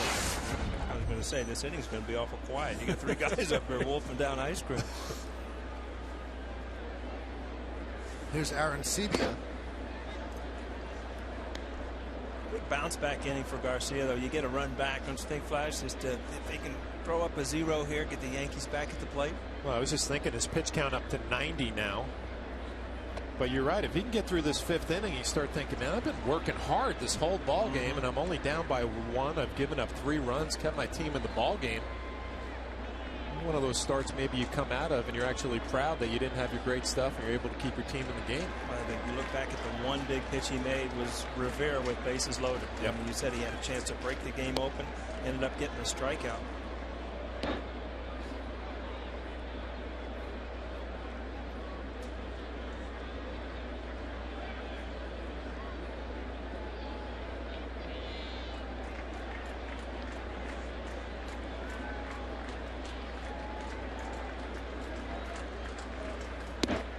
Pitch outside.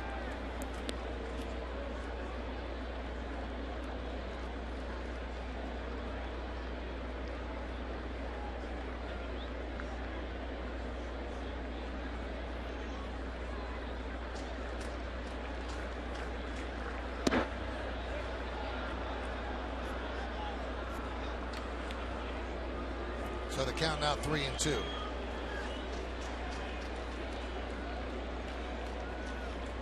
Garcia, I mean, when you don't have overpowering stuff, you feel like you need your pitches called strikes that are strikes. And, you know, you've seen a couple hitters question calls. You see Garcia question that one right there. Line drive, a base hit.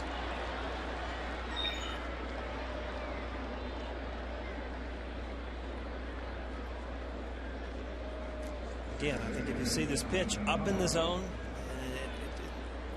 the replays tonight, when we look at some of the hits, everything's up in the zone. That's a split finger. It's just stayed up.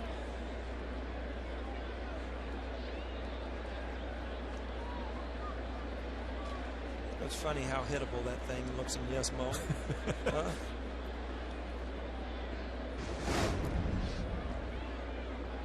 Here's John McDonald. solid utility player. And he lines one down the left field line. It's a foul ball. Talked about it. It's just been hard work for Freddie Garcia tonight. 2 quick outs, gets ahead in the count, gives up a base hit. Now John McDonald gives him a little scare down the left field line. Clearly foul.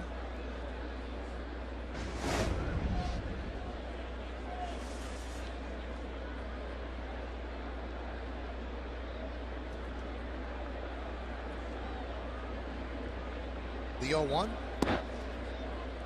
Where Morton's getting a workout with Garcia on the mound. He's all over behind home plate. Russell Martin has gotten a lot of attention for what he's done at the plate this year in April, rightfully so. I mean, he's off to a great start, but I've been impressed behind the plate, blocking baseballs, working with the staff.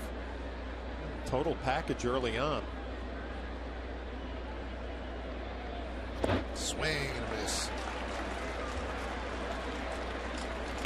So he's closing in on 100 pitches. That's why David Robertson's warming up.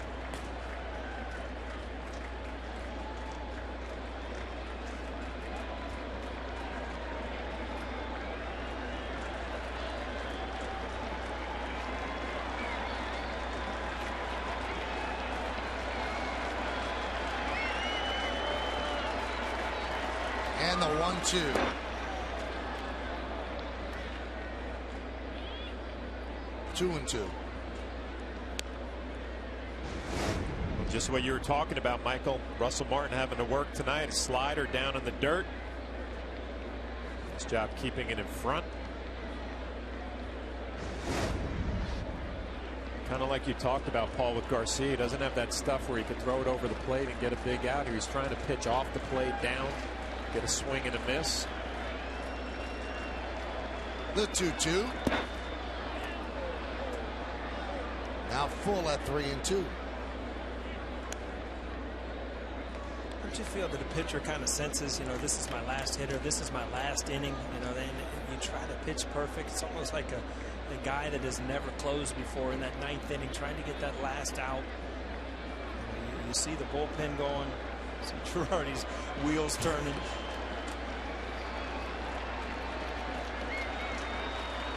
Runner's going to go. He does. Lofted into left field. Gardner's there. Boy, Garcia battled, scratched, clawed, gritty, gutty 5 innings. He's trailing 3-2. We're halfway through.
You, there are ways to save money and conserve energy in your home. You can save up to $700 on your energy bills and make your home safer and cooler this summer. To learn more, go to getenergysmart.org.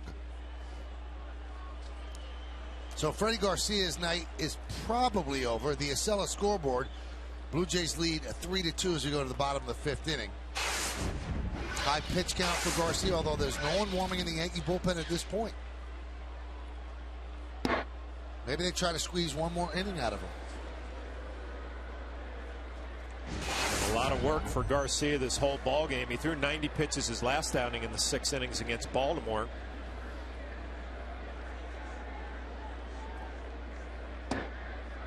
There's a strike. Now David Robertson back up, so that will probably do it for Freddie Garcia.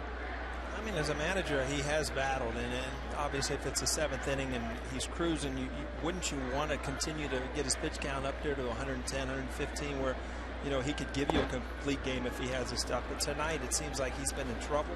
He's battled. Easily could have been 6-7-1 right now if he'd given up a couple hits. 101 pitches so far for Garcia.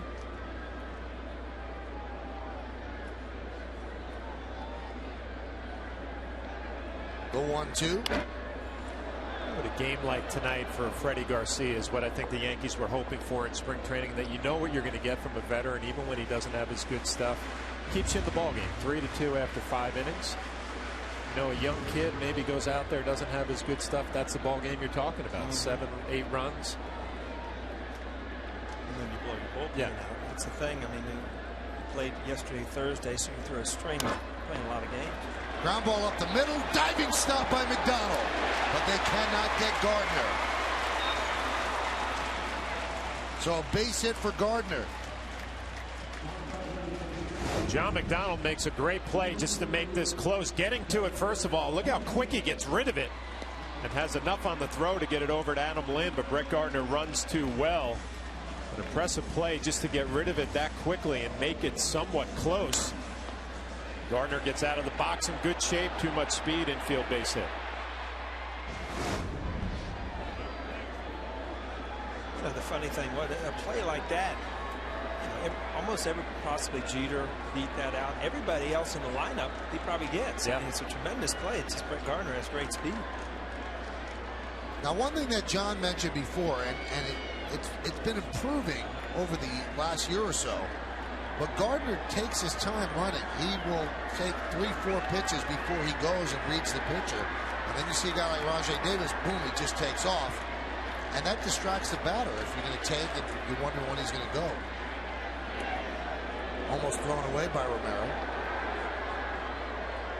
Yeah, obviously a left-handed pitcher, tougher to get a better jump. But Derek Jeter, you know, you have a decision now. Do I give him a few pitches to try to get the scoring position, or do I continue to be aggressive like I have my whole career? Well, as a hitter, you know, if you hear the catcher or somebody scream, he's going, and for strike one, sure, you'll take strike one. You see it going here. Beautiful bunt. And Jeter's going to be safe. And they give him a base hit.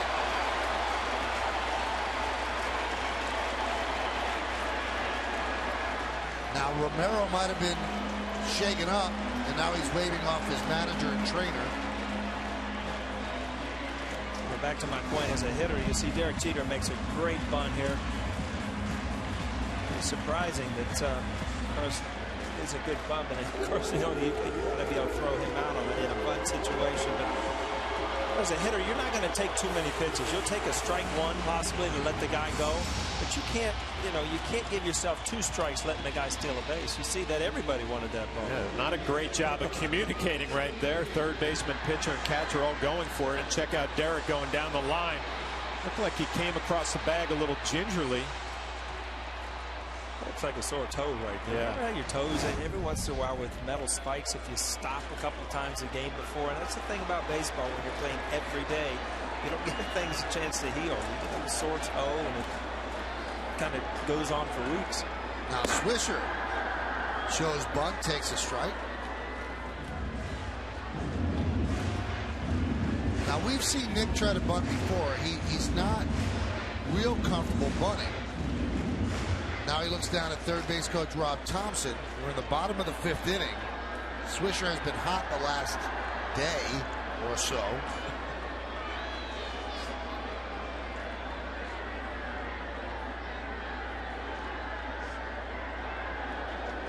Maybe, Joe Girardi listening to you before, Paul. You know, sometimes you got to play a little small ball to win some games, get away from the home runs. Derek still, he looks like he's a little beat up to me going down the line. I don't know if that maybe is a knee problem, hamstring.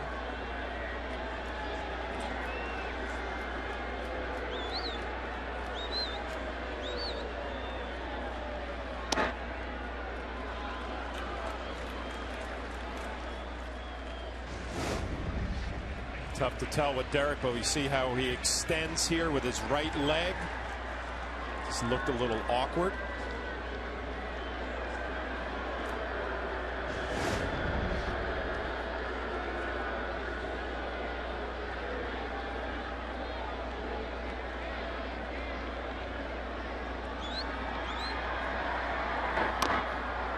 And you can see Nick kind of pushes at the ball when he's bunting, and that's not the way they teach it.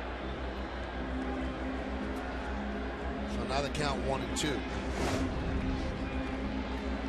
You'd like that bat head out in front of home plate, deaden the baseball. Nick a little bit that back towards home plate, right over home plate. Now 1-2 count. Kind of gets in that defensive mode, try to put the ball in play. It's amazing. Cooper's still coming way in at first base. Yeah, what's that about? Does he think that they wouldn't take the bunt off on 2 strikes? Lind is really on the grass by about 10 feet. See this with 2 strikes. I mean, that's awful close to being.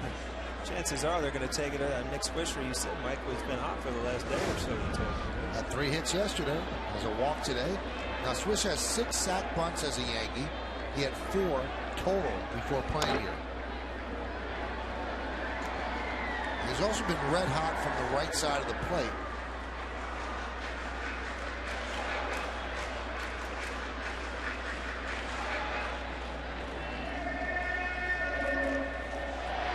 Yankees are down 3-2.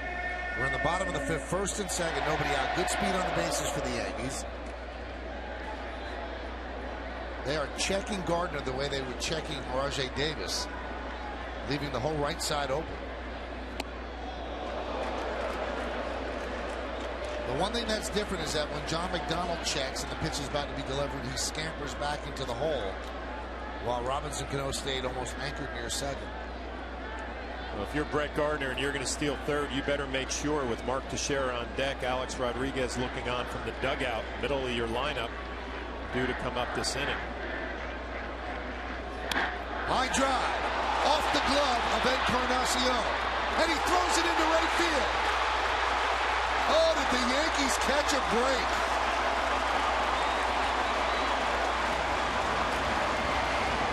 Everybody's safe.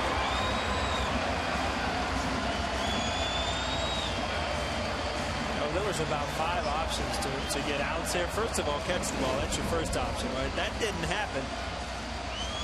Right here, you could pick the ball up and just go tag third base. You've got to force possibly a double play because Swisher's getting laid out of the box here. Could have been a triple play. Could have been a triple play. If he makes that throw at second, McDonald over to first, and back you get Brett Gardner at third. Or even the tag of Brett Gardner there. Oh, he kind of a jam shot. You see he jumped for it, kind of mistimed it. But again, you've got to know what's going on. Encarnacion last year with Cincinnati a few times, they kind of questioned, you know, if he was in the game or out of the game, and ended up being traded. Scott Rowland made a huge difference when he went over to the Reds. Teixeira loops one into shallow left, backing up Escobar, and he makes a great play. Nice play by the shortstop. I'll tell you what, it's a good play by Brett Gardner too, because he's tagging up there. A lot of times if he turns his back completely to the play, you know, he catches this kind of to the side where he can pivot and still throw home. If he turns completely around, Brett Gardner could tag up and score on that play.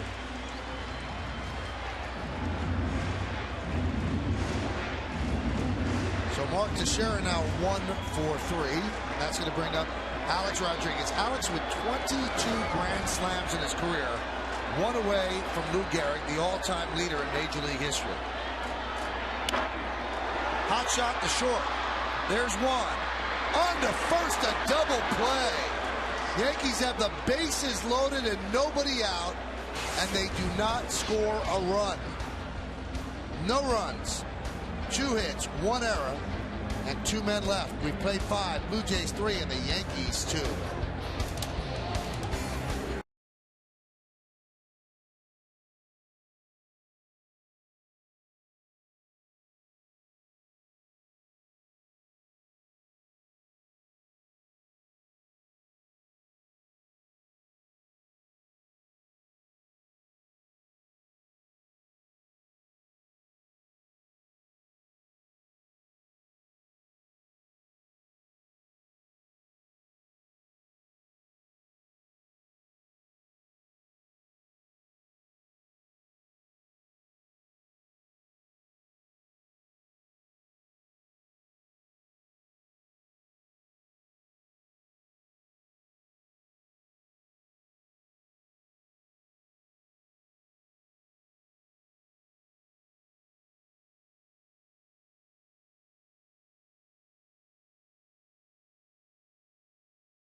G Capital, we prove that every day.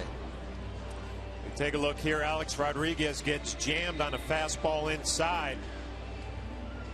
Escobar makes a nice catch the play before here going to his right. A good feed to John McDonald, who gets rid of it in good shape. A huge double play. He says guys still don't emotionally take this game serious, right? Ramirez pitched well. He's got great stuff. He's pitched out really the inning that he got in a lot of trouble, pitched out of it. Well, Joe Girardi makes the call to the bullpen, brought to you by AT&T. And he will bring in David Robertson.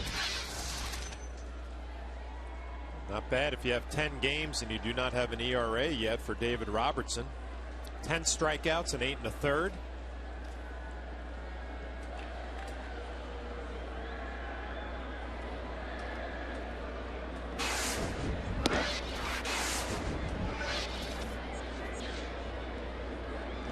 That inning, Romero's, his emotion coming off the field. A lot of times, you give teams extra outs, and you gave the Yankees 4 or 5 outs last inning, and he kept them from scoring. Good job.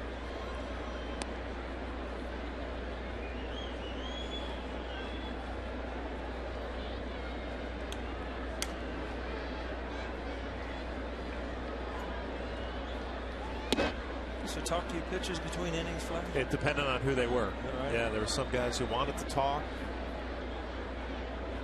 Other pitchers didn't want any part of you. Would go up to the clubhouse. I was going to say you'd have to chase Clemens all the way to the clubhouse. He never stayed out. Mike, you seen him? He never stayed out there either. Always went to the clubhouse. Our good friend. So Rajay Davis works a walk. Little anxious moments for David Robertson earlier in the week. Tornadoes have hit Alabama, and David's from Tuscaloosa, and where it hit was right across the river from where he lives. So his family, they're okay, thank goodness. And the Yankees today actually donated $500,000 to the victims of the tornadoes. So a nice gesture by the New York Yankees. Here's Escobar. Let's see if Davis goes. Shows bunt.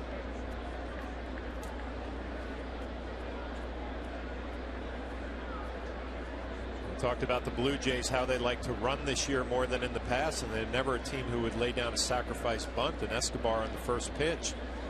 It's a sign from John Farrell, looking for a little sacrifice bunt, a little small ball. First inning, first game, first 2 guys get on. Bautista, who had 54 home runs, is at the plate, and Farrell has a double steal. So right then, he was sending a message, this is not the way it used to be. Might not be the smartest idea. He's kind of taking the bat out of Bautista's hand. But he wants to shake things up.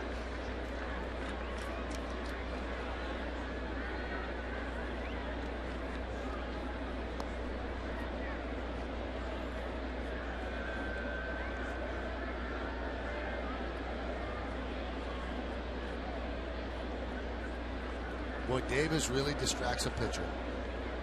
You know, and it's such a fine line when you're a catcher behind the plate, because you want your pitcher obviously worried about the hitter at the plate, but you also want him to pay attention to the running game. Davis makes you think about it.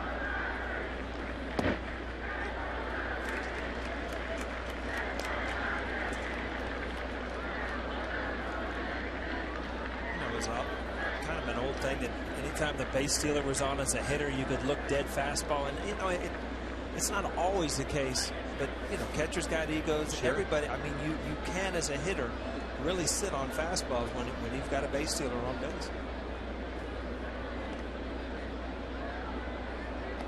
Look back in Texas, Pudge Rodriguez. I mean, if there was a guy on first or second, it was a fastball every pitch. Yeah. He did not want a guy to run on a breaking ball because he had less of a chance to throw him out.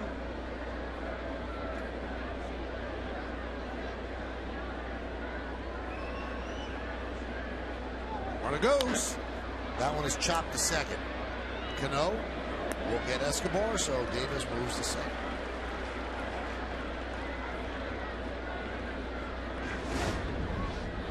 Well, Davis was on the move. Escobar putting the ball in play, thinking about shooting that hole to the right side. Doesn't get a good piece of it. Easy play for Robinson Cano. Here we go again. Bautista up, first base open. So some options for Joe Girardi and the Yankees if they want to pitch around him. Well, he singled to left in the first, allowed 2-run home run in the third. That was to left, and then he was intentionally walked. The fourth ball was intentional in the fourth.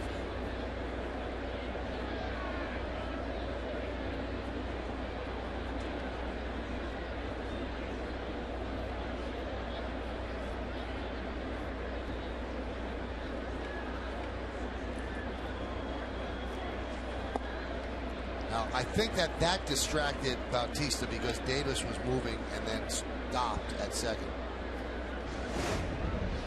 Well, a lot of times as a hitter, I mean, you see that's not a false break. That's just like I didn't get a good enough jump. And Bautista, look, a lot of time I don't know if it was supposed to work when you bunt and pull it back into the catcher's eyes. Flash, does that really work? You know what? Bernie Williams did that to me when I was with Tampa, and I actually broke my finger on my glove hand because he brought the barrel right back into my eyesight, my line of vision. It can be distracting to a catcher if done properly. Chuck Knobloch was great at that.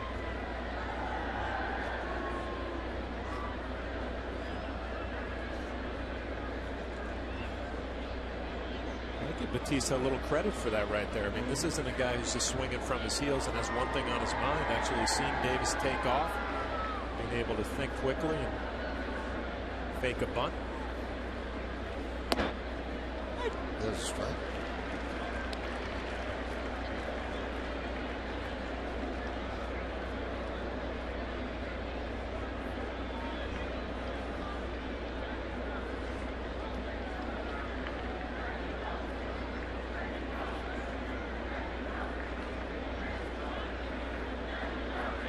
Runner goes. Throw to third. Not in time. Stolen base for Davis. I think you have to walk and try to set up a double play. But look at the pick here. I mean, this is like a first baseman backhand picking. Obviously, a tough pitch to throw on, a curveball down. Again, we talked about it with Brett Gardner. If you're going to think about stealing third, you better make sure you make it with Bautista up there. Davis got a great jump, gets in there easily. So now the Yankees bring the infield in. Blue Jays got a lot of criticism during the offseason. They signed Bautista to a 5-year, $64 million extension. People said, you're signing him off one good year? But now he's showing that maybe it wasn't a one-year wonder. as he's gotten off to a great start, and they have him locked into a 5-year contract. Tell me something, Flash. I mean, every once in a while from the dugout, you'll hear, hey, you know, base open, be smart. All right, what's that mean? Are we pitching to him, or are we not pitching to him? That means you're not pitching to him, but that's a lot of the times when you tell a pitcher, hey, be careful. And they bruise one. He makes a mistake. 3-1. Call a strike. It's a John Hirschbeck strike right there. That right there, as a hitter, you don't know if he's coming after you or not because the umpire's giving him 2 pitches.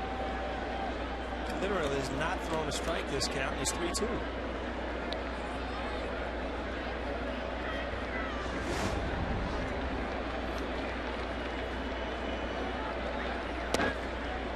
That one missed inside, so a walk to Bautista. He's been on base all 4 times.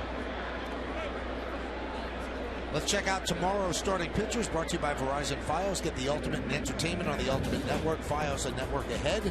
Young Kyle Drabek gotten off to a good start, 2-0, 3.30. A.J. Burnett's had a good April, 3-1, 3.52. Now note the start time. Our coverage will begin at 3:30 right here on Yes. Game time right around 4:07, 4:08. There's A.J. Hard luck loser. And his last start against the White Sox pitched very well, 8 innings. Here's Adam Lynn. And Martin's going to have a talk with Robertson. It looks like Robertson's fallen off the mound a little bit more than usual. Never been a guy that really finishes towards home plate. He kind of falls towards the Yankee dugout. Looks like Russell Martin trying to get him back on track. Check out the finish here. He kind of spins off his front leg towards the Yankee dugout, yanking that fastball down and in.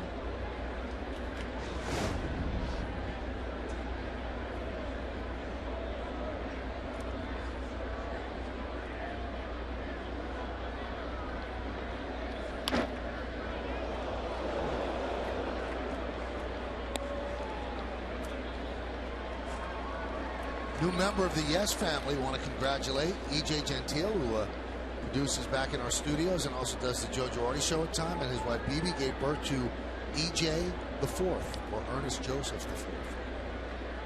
So congratulations to the Gentile family. First child? Yeah. 1-1.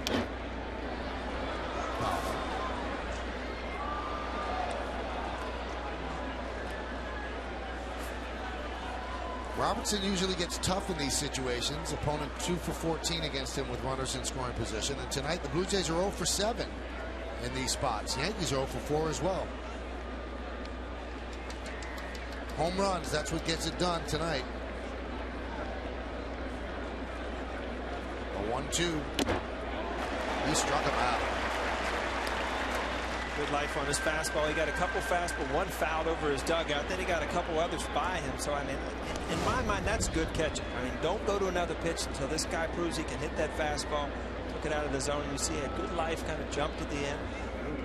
You like about David Robertson, he's not afraid to pitch up with his fastball. He knows it's got some good life, so he can show some hitters that eye-level fastball. And if they don't swing at it, it's fine. You can come back with that curveball for a strikeout. You see a young pitcher not afraid to pitch upstairs when you have that kind of fastball. Now here's Juan Rivera. He had a chance to break open the game in the 4th inning, bases loaded, but he struck out looking against Freddie Garcia for the final out of the 4th. Middle of the game here, 3-2. You don't know the outcome in this game, but you know, if you're the Toronto Blue Jays, you have to figure you've had a lot of opportunities and you have not, you know, put any space between yourself and the Yankees. It's still a 1-run game. You got to figure the Yankees offense sooner or later is going to bust out and score a couple runs, so I just feel like you haven't taken advantage of the opportunities. There was a strike.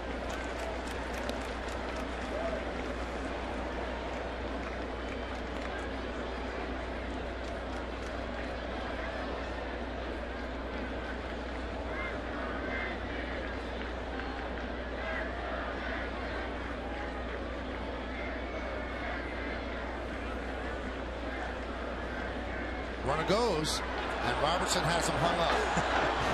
And he throws the ball into center field. See it coming. So Davis scores, and it's 4-2 Blue Jays. I'll tell you what, you use that spin move, and all of a sudden you've got so many things going on, you don't know where to throw it, and then you heave it into center field. It's just, you know. Yeah, you could almost see it coming right there. He does the little three-quarter throw, a little bit wide right. And you teach pitchers to make your decision and get rid of it and get into an infielder's hands. You see the frustration from David Robertson. You've got him at second base. You look, and you're right. Your pitcher's got to get rid of the ball. They're not used to lobbing the ball or making off-balance throws. So Bautista gets a stolen base. There's an E1 on the throw, and that allows the run to score. And a lot of that error goes to the fact that Davis is so fast at third, he was afraid to let go of the ball, and when he finally did, he rushed it, afraid that Davis would take off. It's a shame, too, because you just have that feeling that Robertson has the stuff to get Rivera out. I mean, he's got a good fastball. Hasn't gone to his curveball yet. Still, right there in the fastball count, he threw the ball by him. Yeah, you know what concerns you here, too, when you make a throwing error with a pitcher, that letdown is going to affect this at bat right here. You know, where you make a mistake to Rivera, and then all of a sudden you have another run on the board. Really got to make sure this young pitcher is ready to go. Sure, that's why Larry Rothschild, the pitching coach, went out there trying to settle him down. See the tension in his face.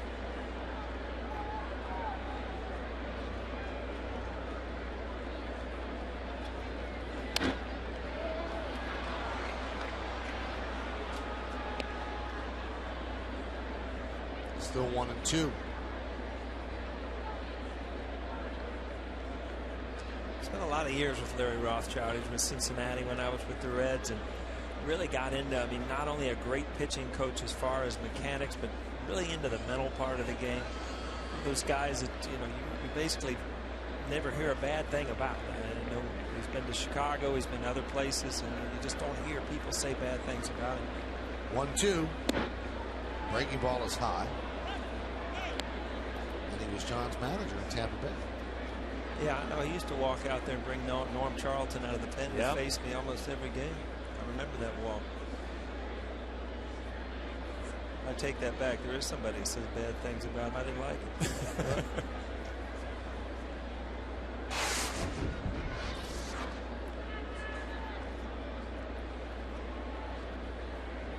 Were you there when Lou was there? No. I was going to say that you went from Larry Rothschild, who loved pitchers and catchers, to Lou Piniella, who just, there was never good enough catcher or pitcher out. Yep. We had Larry Rothschild and Hal McRae. Okay. And then I came here to New York, and that's when Lou came to Tampa. 2-2. Count 3-2.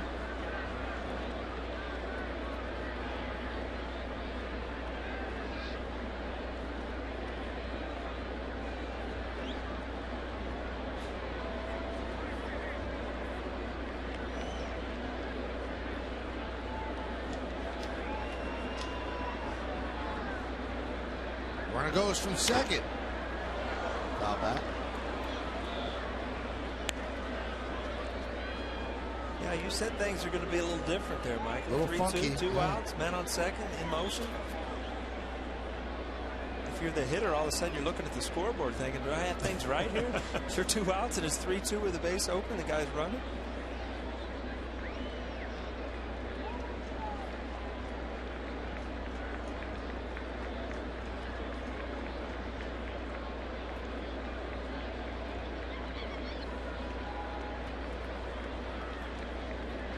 Signs flash. What's he throwing? Maybe going sign after 2, which is always a popular sequence. Could be a fastball in. Probably wrong.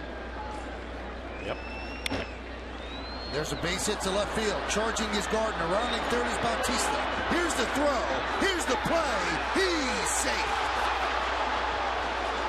And moving to second on the throw is Rivera, as the Blue Jays lead 5-2. I think Joe Girardi reads the catcher if he needs to go to argue, and he's not going anywhere. But Flash, who called it, look, the fastball in. The play at the plate ended up being a base hit.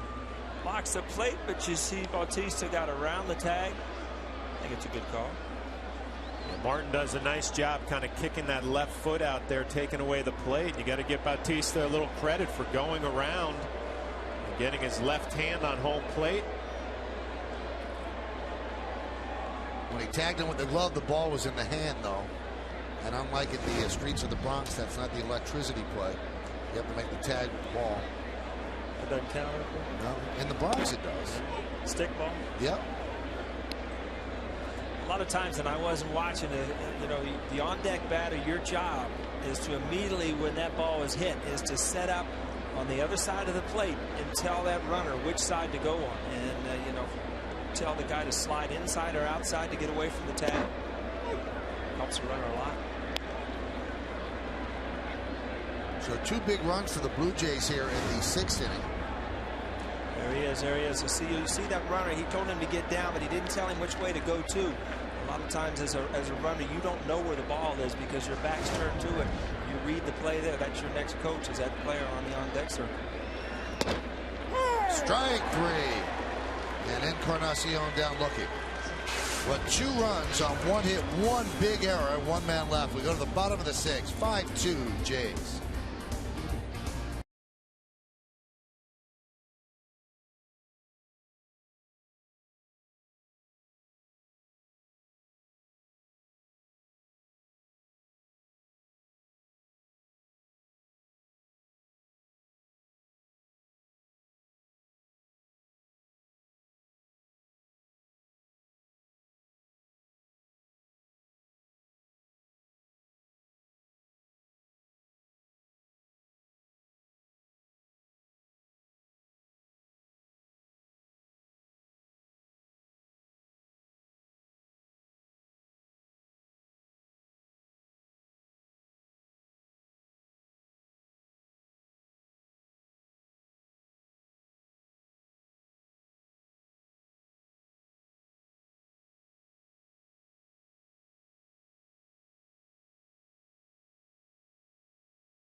Question, how many home runs do you think that Jose Bautista is going to hit this season?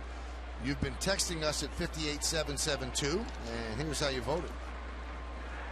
40% think it's going to be between 30 and 40, and then 32% 41 to 45. So now the Yankees have dug themselves a 3-run hole as we go to the bottom of the 6th. And the count 1-0 on Cano. Cano has walked and homered, and he scored twice. You know what's good about that pole flash? If you're a player, 100% of the votes think you're going to hit 30 or more home runs. That's a pretty good year, right? It's a pretty good career. I think you influenced that vote, though. By drawing the little line, yeah. You think I had that much into Illustrated exactly. Really... Yeah.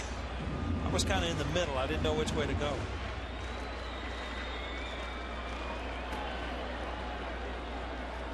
Octavio Dotel warming. Count 3-0.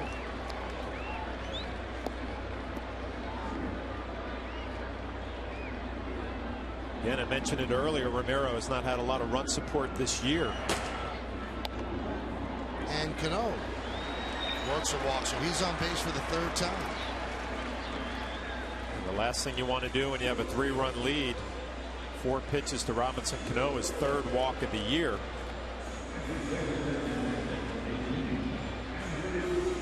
Now, Andrew Jones has not looked good in his 2 at-bats against Romero. Struck out twice, and the next hitter, Granderson, also struck out twice.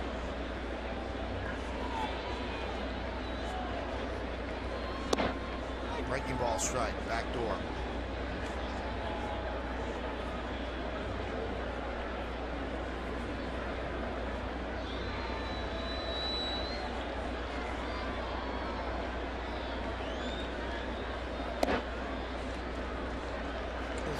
looking down here at Granderson on deck circle, and I'm thinking to myself, I got a little question for you. Mike, want to flash both of you. You're on the on-deck circle, calmly waiting for your at-bat, or anxiously waiting for your at-bat? I want Michael to answer this first. Come on, Mike. Me? Yeah. Calmly waiting for your turn, or anxiously waiting for your at-bat? Am I a great player, or am I? You're a Major League Baseball player. But there's different levels. If I'm a Cano, I'm calmly waiting. Okay. If I'm somebody who can't rake, then I'm anxiously awaiting. I'm looking over my shoulder. I'll tell you what, if I'm Curtis Granderson, I've struck out twice tonight. I'm anxiously trying to figure out a way to put the ball in play. Well, the reason I say that, and you see Andrew Jones go down again, but it's that time of the night when you were in the on-deck circle that you start building that, you know, the adrenaline and stuff before you even get there. You've gone through what's going to, what's going to happen as far as who's going to be on base, what situation you are. And I used to look at Jeter on the on-deck circle, and it was like he was going to hit in a half an hour, where I was ready to try to get it all, fired up. And I just think it's a different mentality on who's hitting. But you're a lot more nervous in real life than Derek. Probably. Derek's very chill, and you're very hyper. I walked through the airport today. He's on the front of GQ. He's on the front of it. I mean, Cheat's got it all working. Yes, he does. The rest of us got to go out and try to prove things. The 0-1.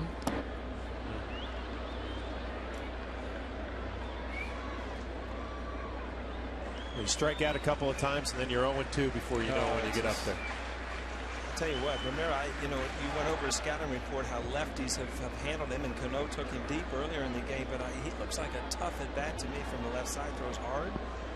He's had somewhat of a good curveball. Hadn't thrown it for a strike a lot, but his velocity can move his fastball in and out. A slider right there he threw in. I mean, that's the ball he's getting beat on from lefties. That slider that he leaves over the inside part of the plate. Back leg? I don't care what leg it hurts. Either one of those shins, if they get hit, they hurt.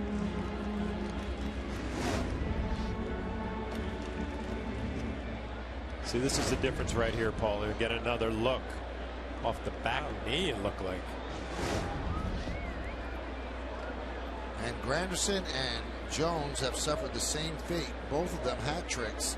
3 strikeouts apiece. But I was saying the difference here, if you're a lefty and you're 0-2, you have that fastball in the back of your mind that Romero's thrown it all night. He's shown you he can throw for a strike. He drops an off-speed pitch and kind of gets a weak swing from Curtis Granderson. The thing is about knowing that guy has that inside pitch, that inside fastball. If you can get to it, it doesn't bother you, but his fastball is good enough that it's going to beat you. Yeah. That you have to almost start to cheat and open up that front shoulder, which makes you just whiff at that changeup or the slider.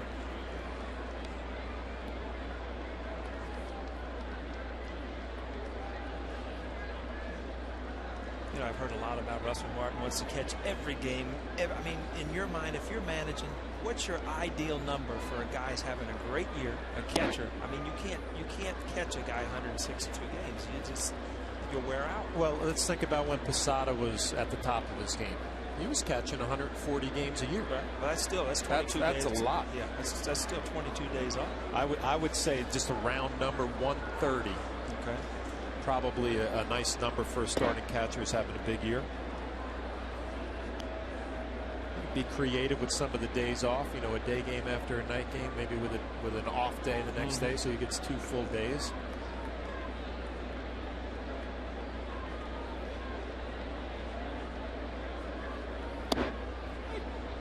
Count 2-2.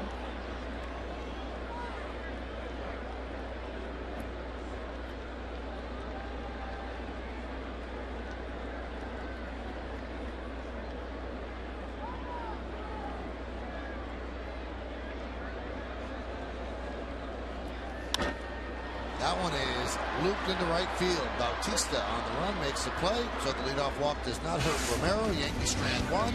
We go to the 7th. Blue Jays up 5-2.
Jays in-game box score brought to you by Panasonic Lumix.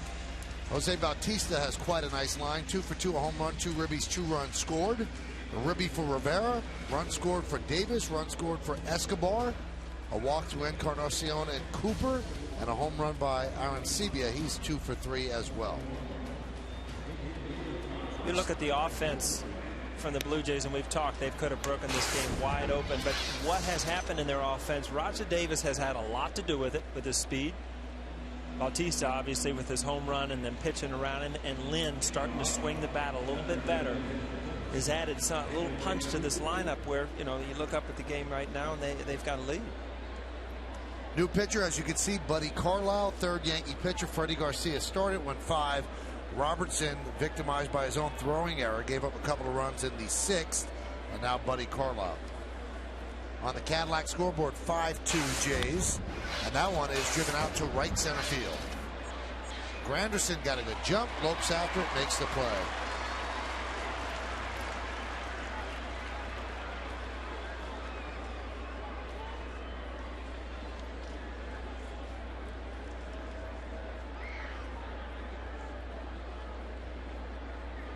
And here's J.P. Arancibia. Since being called up last week, Carlisle's done a nice job, and he has banged around. He's pitched in Korea, pitched in Japan last year.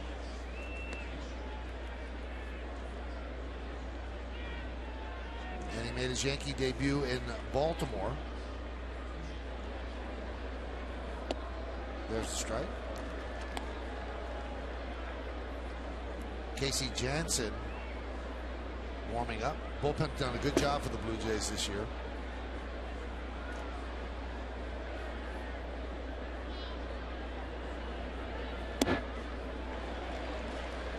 Watch Carlisle. It's like a little short arm action. Ball kind of jumps on you. Looks like it has a little life through the zone, but it's only registering maybe 88, 89 miles an hour. But a little short arm delivery gives him a little deception. Job coming out of the bullpen in a game like this. Throw strikes, keep it right here, give your team a chance to score some runs late.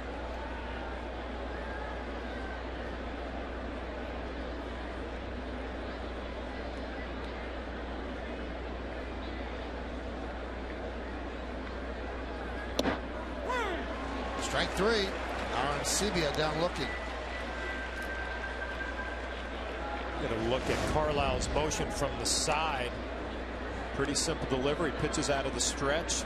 Doesn't have a long arm swing, kind of a short armor. A perfect little cut fastball looks like on the outside corner. A nice catch by Martin, bringing it back, giving Hirschbeck a good look. I was going to say, that ball's outside.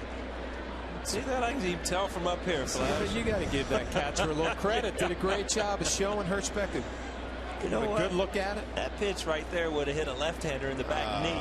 We're going. This is Michael. We're going back to like the late '90s here.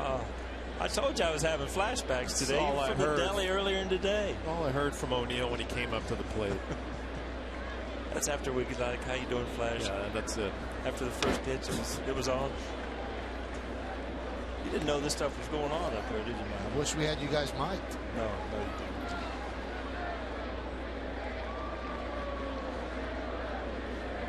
Best part was the preparation. You'd have to give the umpire before Paul came up to the plate. Give him a little whisper. Don't let him get in your ear. Don't let this guy intimidate you. You're doing a good job back here tonight. Count 2-1.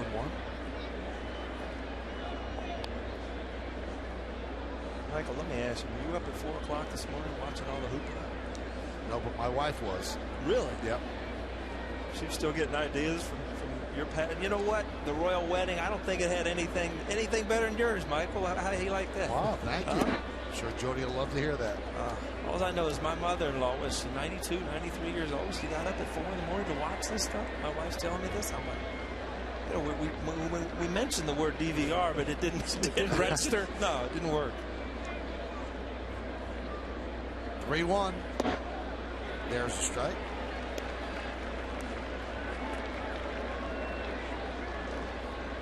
So you weren't up? No, actually we got up fairly early, and I saw a little bit of it while I was getting ready. But 4 o'clock, no, we weren't up. High fly ball, left field. Gardner puts it away, and that will do it. As the Blue Jays are retired in order 1-2-3 by Buddy Carlisle. At the end of 6.5 time for the 7th inning stretch, Yankees trail 5-2, but will stay right here and honor America in the Bronx. For a moment of silent prayer as we remember the servicemen and women who are serving our country at home and around the globe.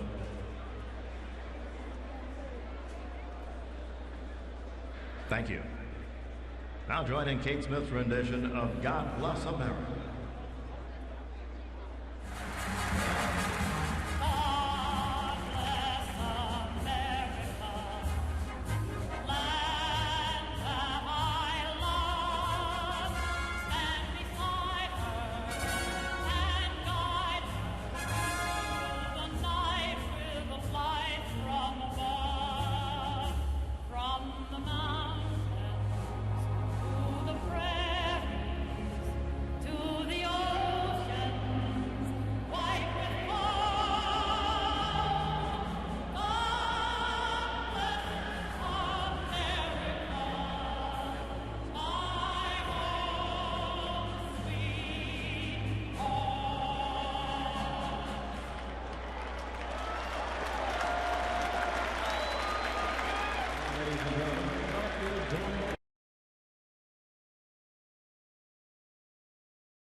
Game, as you mentioned, the Yankees obviously have had some struggles against Ricky Romero. The Yankees in-game box score brought to you by Panasonic's Lumix.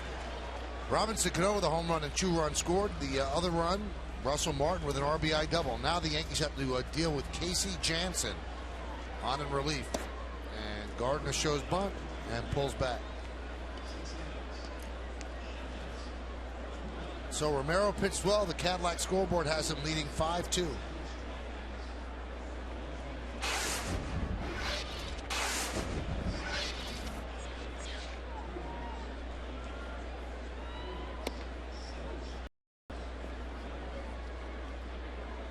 Flash, this is just for thought. I mean, don't you leave Romero in to get Gardner in, then bring him in for the righties? Huh? Would you do that? Doesn't matter. You just like the guy to start the inning. I think that's probably the thought. You want Jansen to start the inning, and impressive numbers. Got off to a good start this year. It's probably more pitch count than anything else.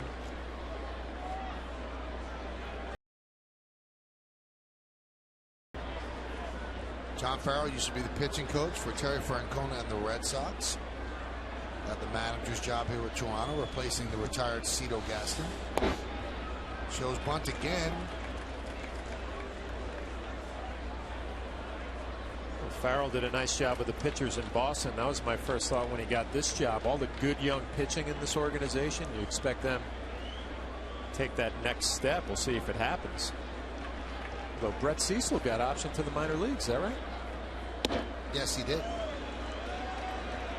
The pitching coach of the Blue Jays is Bruce Walton, and their bullpen coach is Pat Henkin, former Cy Young winner.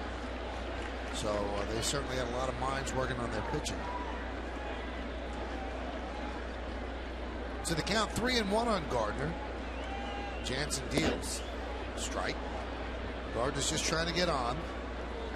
Infield single in the 5th inning, grounded to short in the 2nd. So he's 1 for 2. Jeter's on deck. And Jabba warming up.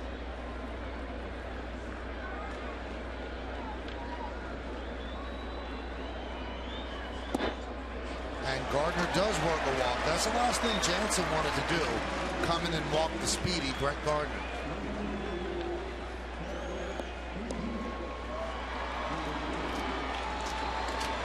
Now Jeter against Jansen, lifetime 0 for 9.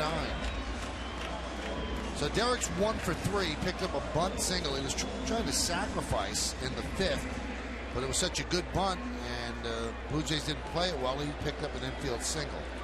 That's his 8th infield hit of the year out of 23 hits.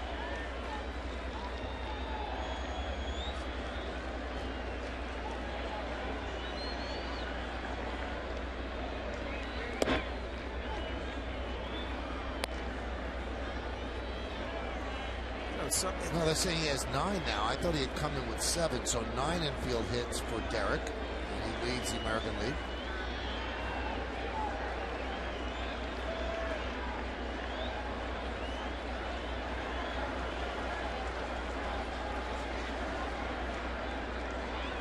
The 0-1. Snap throw to first. That reaction, that looked like that throw went off Gardner.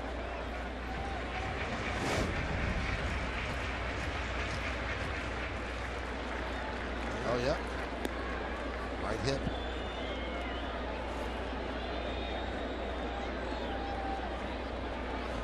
Ended up in the right field corner. He might have scored. You know, it's so hard to really evaluate where you are as a team, and you look at Toronto because you're in the American League East and you're playing the Yankees and you're playing the Red Sox and the Rays, and again, back to Buck Martinez, who does their television. They feel that in a couple of years that this team can win the the American League East. They have a couple of huge prospects in the minor league, big name pitchers, big guys, and they feel that if this offense continues to get better, they bring some young pitching in, and to be able to say that, we'll be able to win the American League. I mean, that's saying something, because there's obviously it's the strongest division of baseball.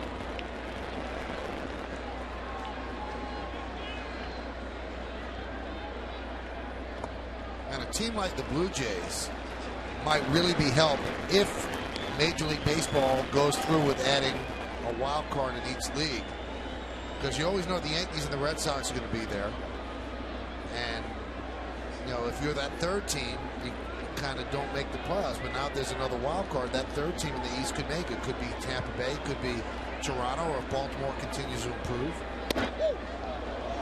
Just missed inside.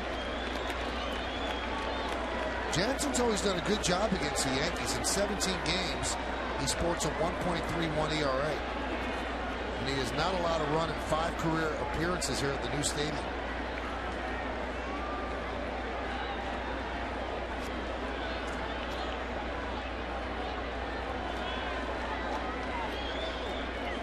Let's see if they send Gardner on 3-2. If he goes, he does. Right back up the middle. And grabbed there by Escobar. What range by the shortstop for the first out. Brian Butterfield, who coaches the infielders for the Toronto Blue Jays, was raving about Escobar last year. And you can see he doesn't move to cover, and he still has plenty of time to get to this ground ball, catching it on the second base side. Second base, an easy play for Escobar. Great range, like you mentioned, Michael. That was funny. I didn't see either of those guys moving to they were giving Gardner the bait.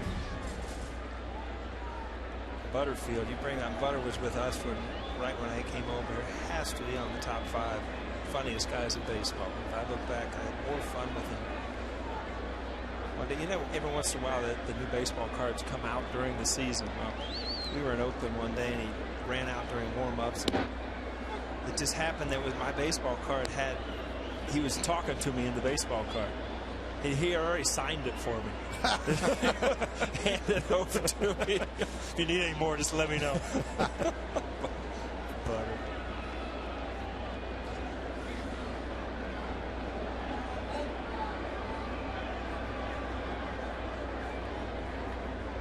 The 0-1. Good curveball from Jansen. Backdoor strike. Nick Swisher frozen.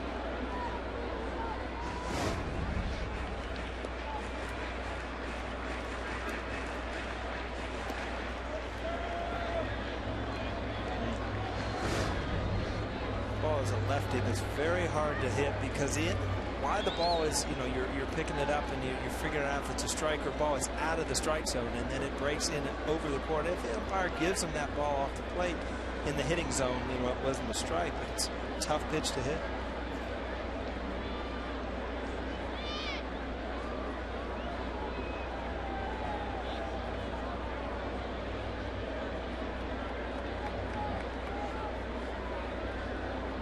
Jansen wants to talk it over with his catcher.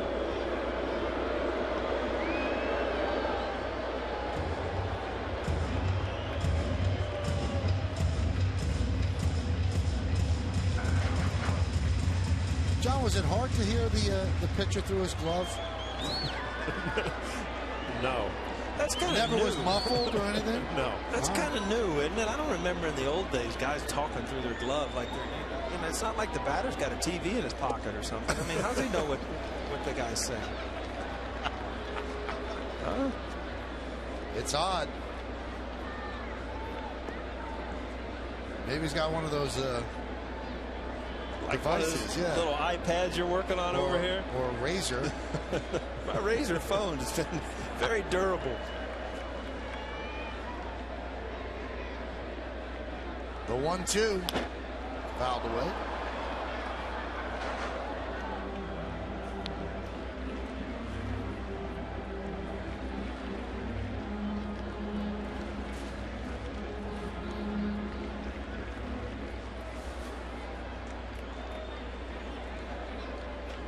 There's a little TV. Yeah, a couple of little TVs.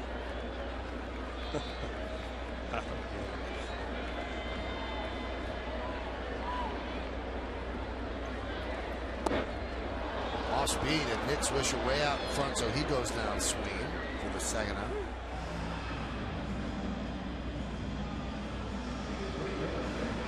Jansen went back to that backdoor curveball again.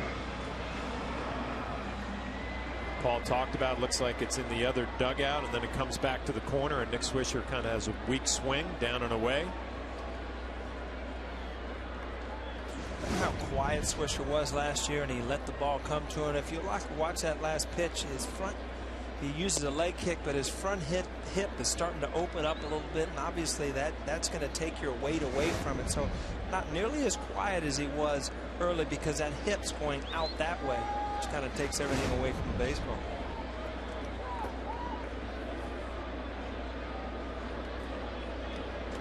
Teixeira 3 for 10 against Jansen.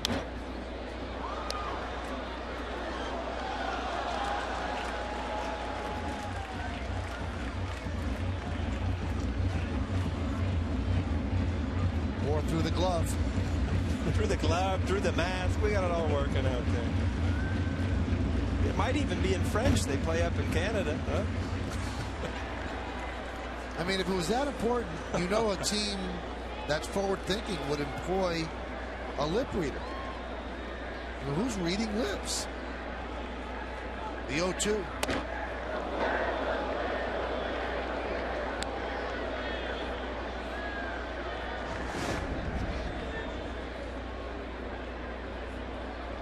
Yeah, it gets a little too close for comfort. And, on TV it doesn't look that close, but when you're up there hitting, you're not going to stick around and see if it's going to break in or out. You're kind of getting out of there.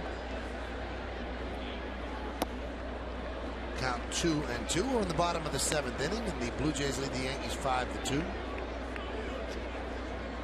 Another thing, Flash, that pitchers always think, the guy on second base is giving signs. Yep. Everybody's giving signs. Half the time, I don't even know what the signs were. How are you going to give them to the hitter if you don't? I mean, the catchers use so many different signs. That was off speed. Popped up. Encarnacion runs out of room. You know what, though? Catchers are paranoid about it, too. Is that right? Yeah, always looking out at the runner at second base. Is he doing anything to give location? Am I giving my signs away? I thought I worried about a lot of stuff out there. Now I know all these pitchers and catchers are worried about all this stuff. But I wish I'd have known this stuff. I really would have messed with it. One guy I thought that doing cartwheels out there on second. Supposedly Clemens was very paranoid. Very paranoid about it. Jorge Posada paid a lot of attention to the runners. Yeah.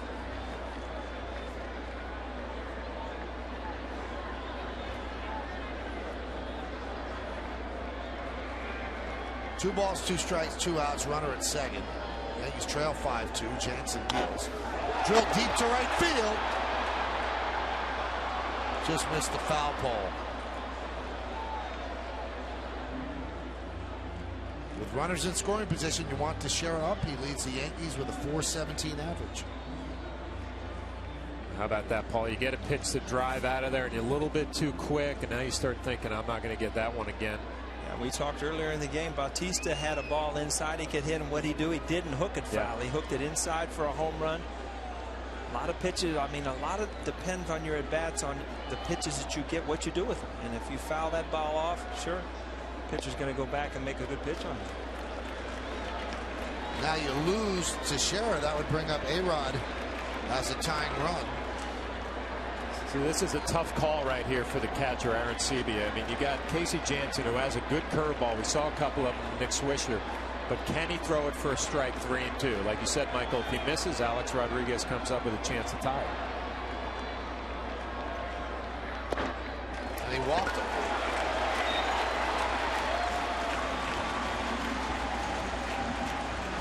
On the 5th inning in a big spot, Alex Rodriguez came up, bases loaded, 1 out, wrapped into a double play. So now he has another chance at a big hit. Alex 0 for 3 tonight, and he's 3 for 10 lifetime against Casey Jansen.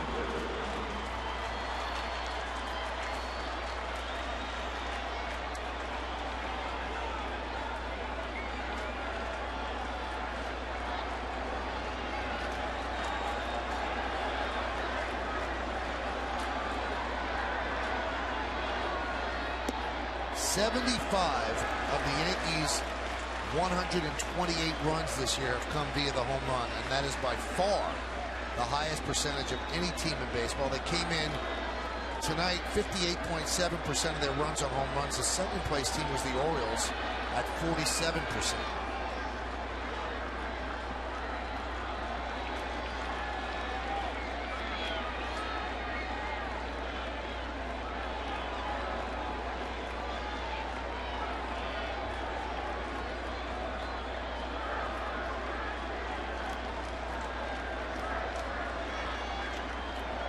The 1-0. Grounded foul.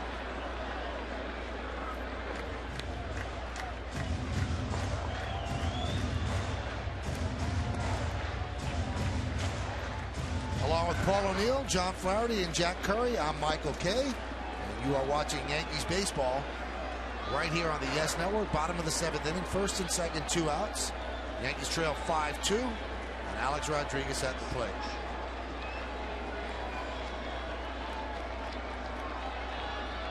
The 1-1. Strike.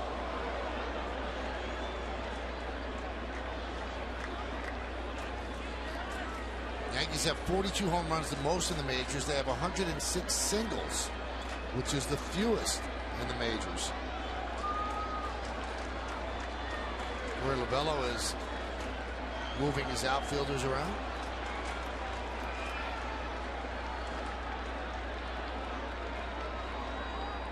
One, 2. 2-2.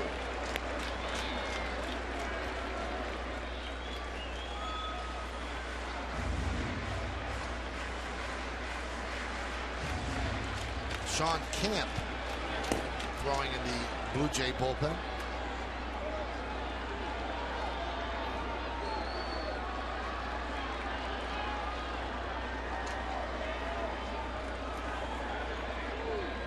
The 2-2.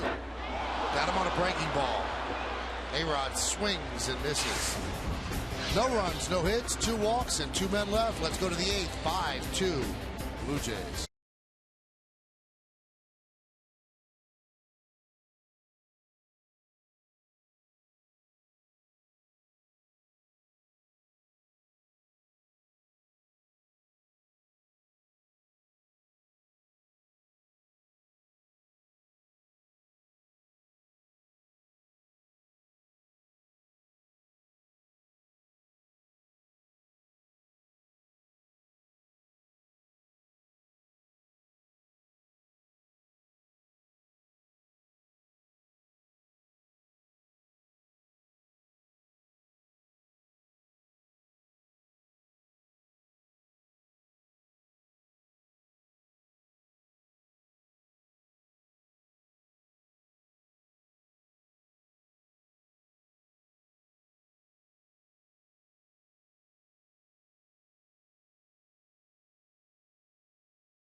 We'll take a look at our pitch by pitch to see how he did the job. A little cutter down and away. Swing and a miss at a little cutter. Fastball in for a strike. A huge pitch. Fastball up and in to set up the big curveball for strike 3. Nice job by Casey Jansen in a big spot. Well, new pitcher for the Yankees is going to be Jabba Chamberlain. He'll be the 4th pitcher used by the Yanks. And here is Jabba. 11 games, 11 innings, 9 hits, 3 walks, and 12 strikeouts. 5-8-1, leading 2-5-1 as we go to the top of the 8th. Chamberlain's velocity has varied from appearance to appearance. There was one game he hit 98. Sometimes he settles in at 91, 92. So we'll see what the deal is tonight.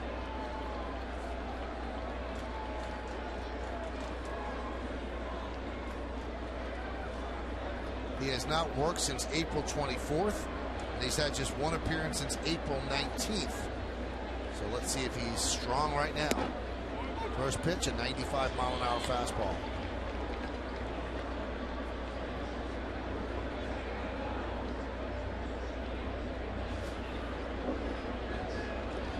The 0-1.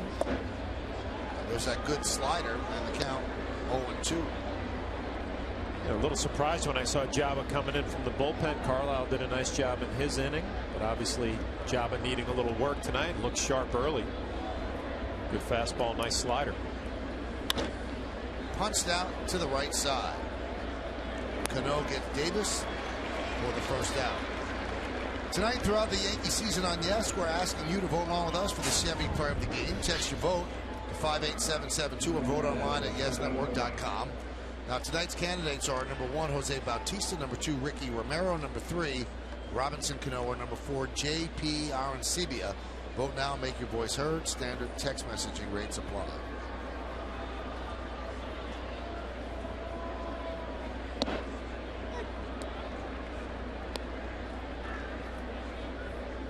Slider strike to Escobar.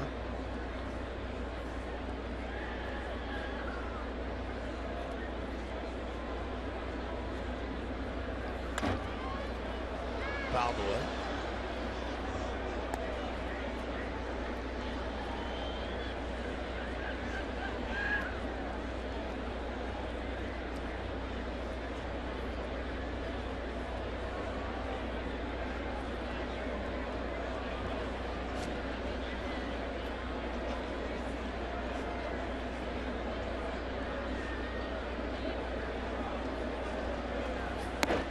pitch outside, 97 miles an hour.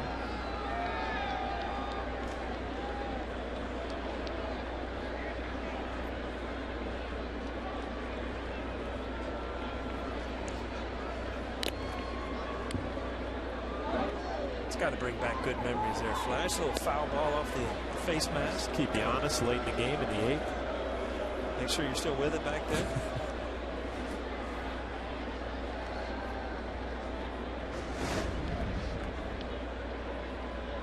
Well, off the glove, off the mask, and you can laugh about it when you're up here, but it's amazing now all the catchers coming down with concussions from everybody gets concussions. It's amazing. Used to just be, you got your bell rung, you got a headache. Now they're all concussions. Chopped up the middle. Right there is Cano. He sets and fires for the second out. Did you play football, Michael? Did it all. I was very athletic. Football? Yeah. Absolutely. I'm not even going to go about the helmet size. I'm not even going to say it. Not even going to bring it up. Flag football. Is that what you played? I played football with a big helmet. You just wanted to throw that out there? I mean, you hinted at it. Pitch to Bautista's inside, 1-0.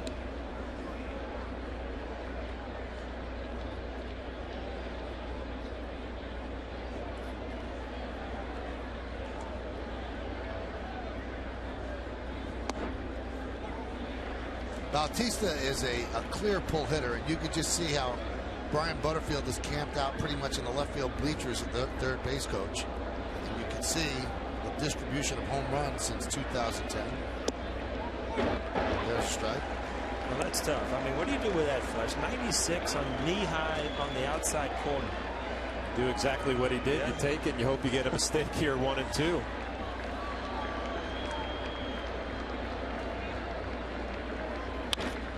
Hit sharply to short. Jeter grabs it and goes across the diamond. So Jabba works a 1-2-3 inning here in the 8th. We go to the bottom of the 8th inning. That's how it was, Paul, right there, right outside the stadium. Alan Amici.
And great savings off the advanced game price on select seats when you purchase Yankees tickets with your MasterCard. There will also be exclusive deals throughout the stadium when you use your MasterCard. This MasterCard ticket special is for a limited time only, and tickets are subject to availability. Log on to Yankees.com/MasterCard for MasterCard ticket specials today. Having a good time at the ballpark, but the Yankees are down 5-2. And a new pitcher for the Blue Jays is Sean Camp. Those are the numbers on Camp. They're pretty good numbers. A couple of defensive changes for the Blue Jays as well. Corey Patterson takes over at left, and Mike McCoy takes over at third. So with those defensive changes in a 5-2 game, there's Corey. John Farrell has used up 67% of his bench. He has one player left, his backup catcher, Jose Molina.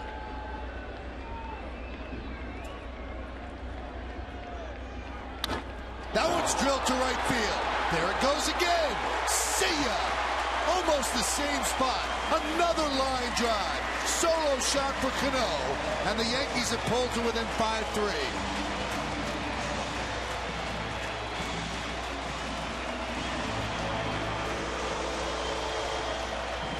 It's kind of fun to watch right now. I tell you what, I mean, it's amazing that as good a hitter as he is, that he's still getting pitches, and these aren't just normal home runs. These are line drives that just happen to end up in the seats. So that ball was supposed to be away, and if you make a mistake on him right now, this is what's going to happen. Absolute bullet down in the right field. Eric Chavez will pinch hit for Andrew Jones, who was 0 for 3 with 3 strikeouts. 8 home runs for Cano. Grounded right side. McDonald right there for the first out. It was supposed to be a sinker away, and it ends up middle. Mistake. Another line drive into the seats. If we can see that replay again, we'll see it in slow motion here. I don't know if we'll see it. Yeah, the last replay, you could see the smoke come off the ball. It's like the rosin being hit off the ball. It was hit so hard. Yep. Another strike to Granderson, the count 0-2. You know, it strikes me when you see that finish right there, how balanced it is. I mean, it's just fluid and balanced. And right, obviously, his head doesn't move at all, which would take him off some pitches.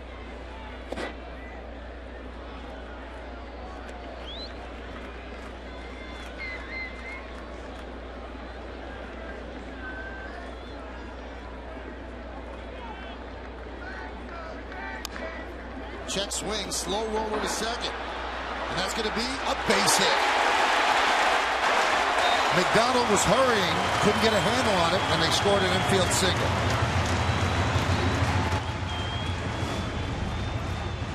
Again, speed makes defensive guys do things just in a hurry. Just you got to be perfect, and you see what happens. I mean, if you bobble it a little bit, can't get a handle on it.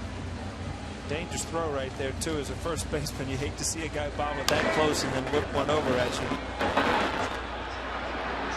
So Granderson gets a hit, and that little check swing ground ball is going to force the hand of John Farrell. He's going to go to the bullpen.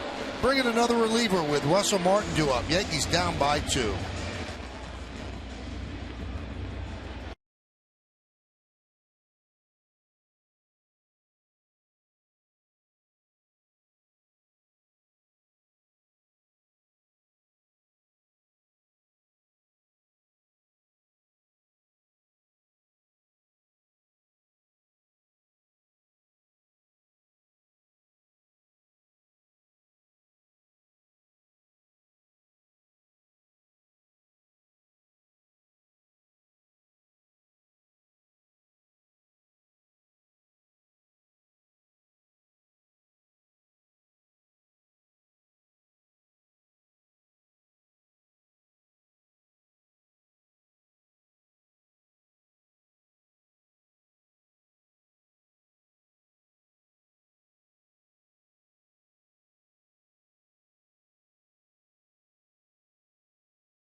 J&R Music and Computer World, and by Toyota, the official hybrid of the New York Yankees.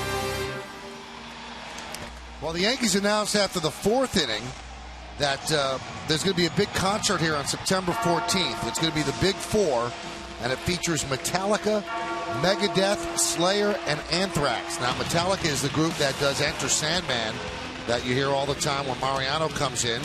So that's going to be Wednesday, September 14th. Details regarding a Friday, May 6th public on-sale for tickets are going to be released in the near future. Fans are encouraged to visit Yankees.com/thebig4 for up-to-the-moment information regarding the event. Yankees would like to be able to hear Enter Sandman tonight, but they got to get themselves a lead right here. And Octavio Dotel is going to try to stop them from doing that. Those are the numbers on Dotel. And the only thing that Dotel's ever had a problem with is staying healthy, because he's got good stuff. You see the 5 walks and 7 2/3. Needs to tighten up the control a little bit. Here's Russell Martin. Pitch outside. I'm surprised Camp came out of the game so quickly. I mean, righty's just hitting .053 against him, and John Farrell decided to go with Dotel instead of Camp against Russell Martin.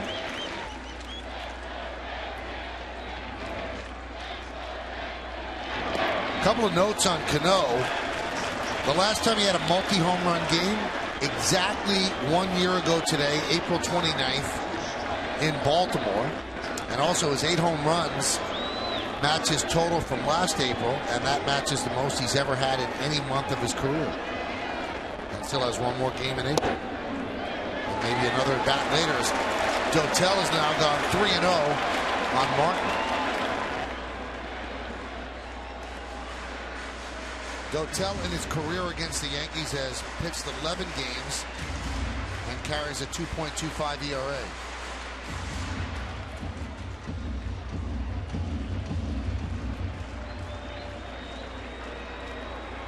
So Granderson leads off first. Do they green light Martin? Taken, and the count 3-1. You watch Dotel in his fastball. I mean, low 90s, but pretty much straight as an arrow. Doesn't have a whole lot of movement on it.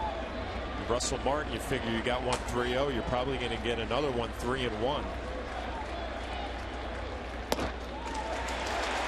So a walk, and that puts the tying runs on base for the Yankees. They have 1 lefty in the bullpen, the Blue Jays, Mark Zipchinski, and he's very, very tough against lefties, but he's not up. John Roush, the closer, is up.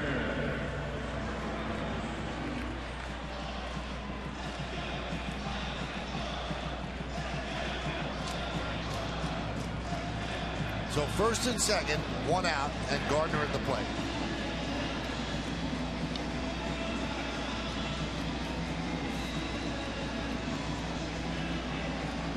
Gardner's had a couple of home runs of late. He had a home run yesterday. A line drive into the seats and right. That's become a favorite landing spot for a lot of Yankee home runs of late.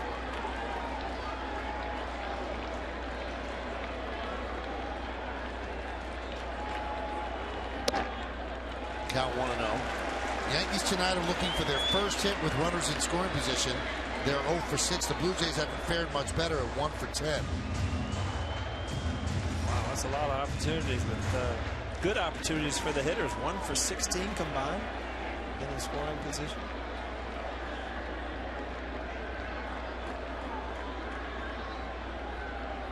And the 1-0. Throw to second. And a nice play by Escobar to keep that in the infield.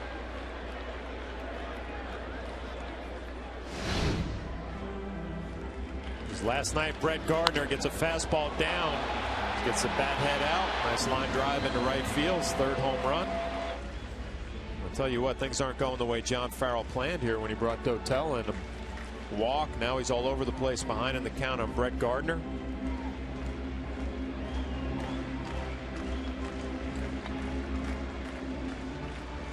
You said it, Michael. Dotel's been around. I mean, he started with the Mets, went to Houston, Athletics, Tampa, or Toronto.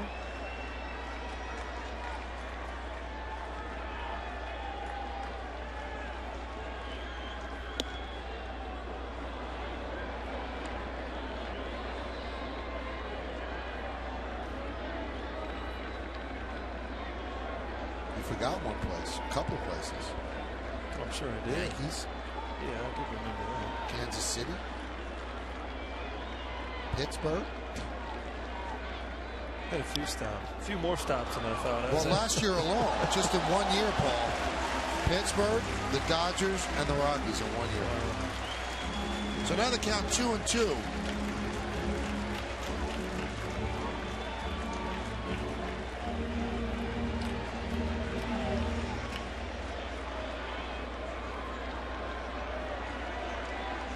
Granderson off second, Martin off first.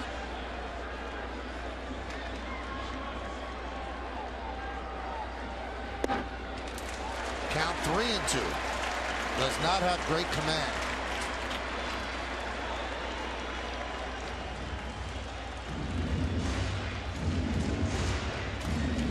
What do you think, Flash? Send the runners or not? No, I wouldn't, with him being all over the place. We'll see here with Brett Gardner. I was thinking it's a tough spot, though, when you have a pitcher who's effectively wild, kind of all over the place. You worry about him throwing that one nasty pitch here, 3-2. If you're a catcher here, you're in the back of your mind, aren't you thinking, you know, if I get a strikeout here, I got a good chance of going to second base. Russell Martin at second base. Don't worry about the lead runner. That's probably why you got to hold your runners here.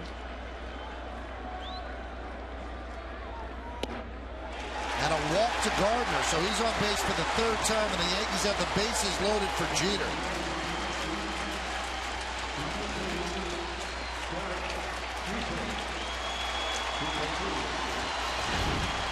Derek has one grand slam in his career. It was against the Cubbies, interleague play at the old stadium.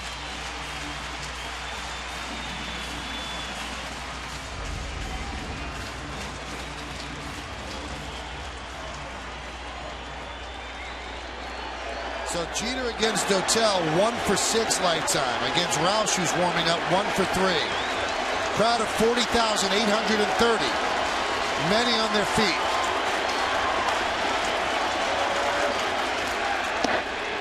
Strike.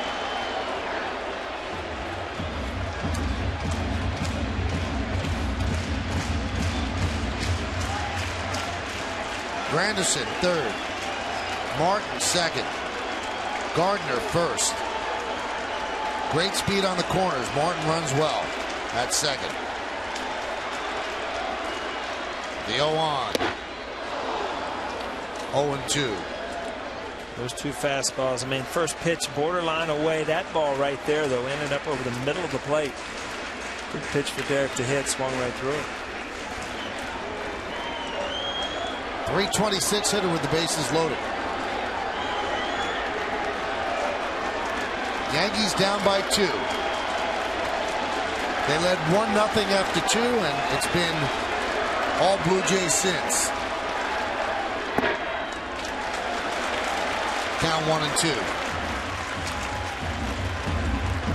This is Jeter's first at bat with the bases loaded this year.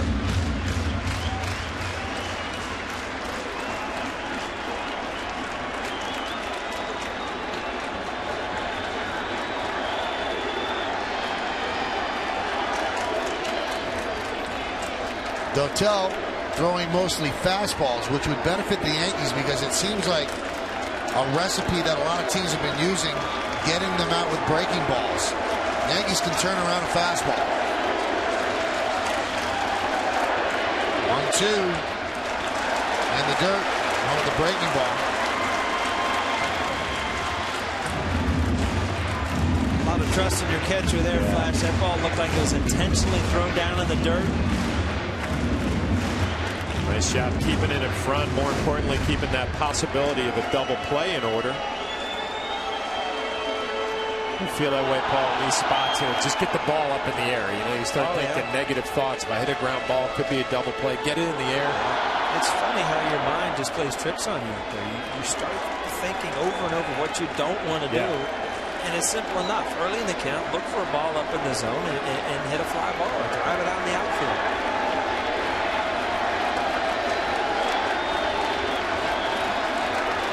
He struck him out. Went up the ladder and struck him out with a fastball. So 2 away. Talked about Dotel being effectively wild. He got ahead in the count and then just rides a fastball up in the zone. Derek expands. Tough to catch up. Swings right underneath and a big strikeout for Dotel. And that's it for Dotel, as Farrell is now going to go to his closer. He's going to bring in John Roush to face Nick Swisher. Bases loaded, 2 outs. Yankees down by 2.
WB Mason postgame as Bob Lorenz brings you today's highlights plus updates from around the league. And Jack Curry will get the team's reaction as well as that of Joe Girardi from the clubhouse. It's all coming up on the WB Mason postgame. It's only on Yes. Nip and tuck affair, another nail biter here at the stadium. As John Farrell is going to bring in his closer, 4 saves for Roush. 9 2/3, 7 hits, 4 walks, 7 strikeouts. Nick Swisher has faced Roush once, and he's 1 for 1. That 1 hit was a home run, I'm sorry. So the base is loaded, but you don't have to think home run here, a single, and you probably tie the game. Roush deals. 1 pitch, and he gets it done. A ground ball to Lynn, and that'll do it. So Farrell pulls the right string right there. So far, most of the Yankee offense has been on the bat of Robinson Cano. That's right. In the 4th inning, a home run. And here in the 8th inning, almost the same spot. We go to the 9th.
Jason presents the Joe Girardi Show.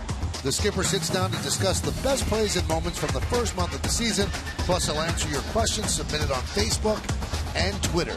It's a new Joe Girardi Show Sunday at 5, only on Yes. Joe's trying to figure out how to get a couple of runs in the ninth and stop a couple of runs here in the top of the ninth. So he'll bring in Boone Logan. That'll be the Yankees' 5th pitcher. Freddie Garcia struggled, and you see Logan's numbers. 5 innings, but he kept the team in the game. He just didn't have his great stuff. David Robertson then gave up 2 runs, and that was in the 6th inning, and the Blue Jays were helped by a throwing error by Robertson. Then Buddy Carlisle and Jabba Chamberlain pitched 1, 2, 3, 7th and 8th respectively. And now here's Boone Logan, and he'll face Adam Lynn.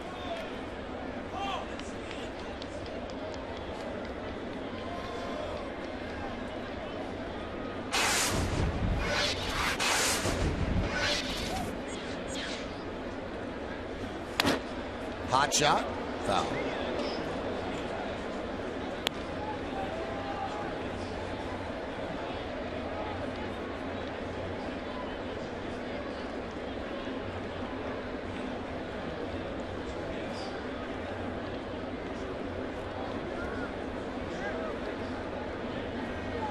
The 0-1.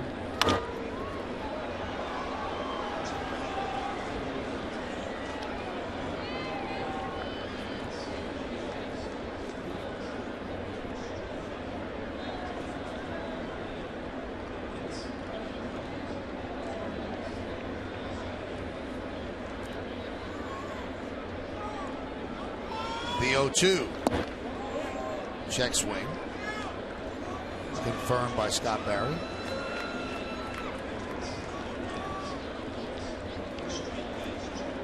Well, you know, your first game came late, Paul, so we thought we'd give you a nice long one.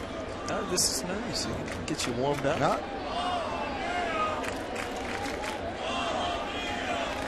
Hey, like that. I started a little chanting. Nice.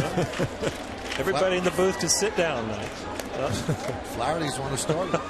Yeah.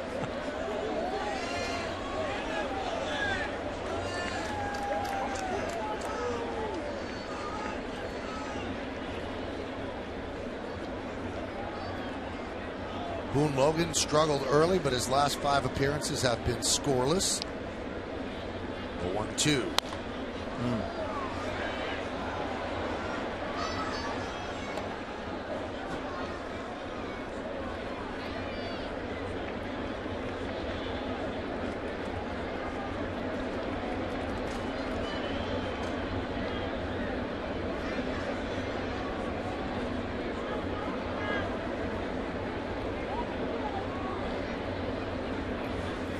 Swing and a miss. Logan got him.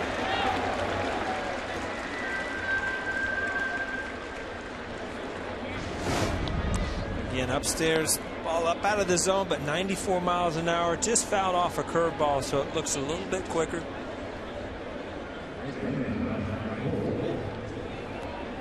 Throwing himself, that's not a good pitch. Well, you wanted to break that bat over his knee. Thought better of it.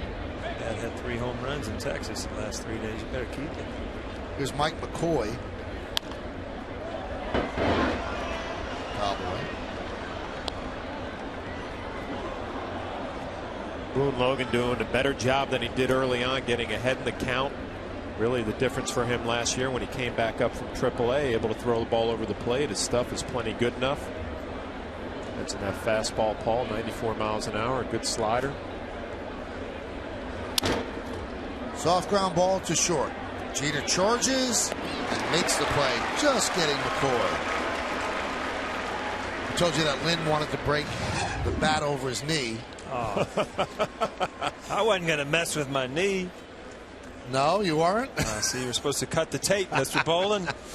Look at poor Gene Monahan sitting in the dugout saying, what's wrong with this guy? My wife was saying the same thing. What is wrong with you? What are you even thinking about at that time? And what did you tell her? I wasn't, honey. You just don't get it. You don't get it. Look at Gino. He's still thinking about things. I talked to Gino today. Does he ever change? He looks the same every single year. Great guy. Been here since 1973. Here's Corey Patterson.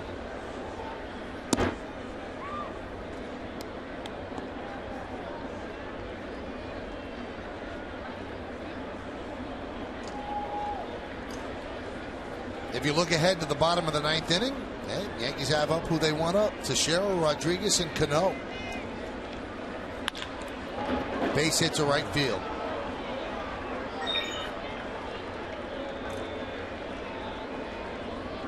You throw 94, 95, but in that one area out over the plate, kind of waist high, that's the pitch as a lefty you really see. If that ball's in, you'll get jammed. If the ball's up out of the zone, but you see this ball is out, right out over the plate. That's the ball that you can handle. You see well. In the right field.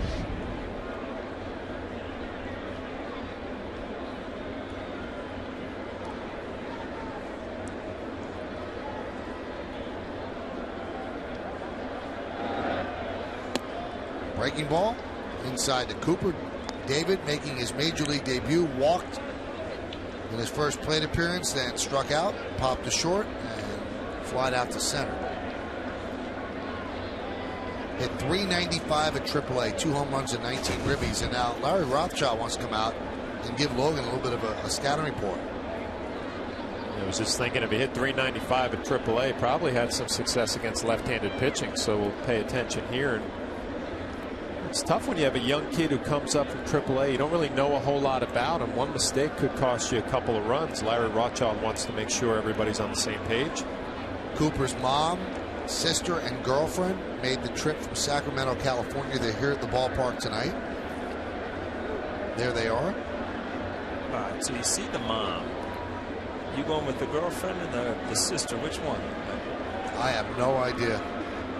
Well, wouldn't the sister sit next to the mom? Well, you know, I'm not getting that involved with it. I just asked you a question. Well, I'm trying to give you a deductive reason. Well, sisters take pictures, so I'm going with the sister here and the girlfriend there. Oh. All right.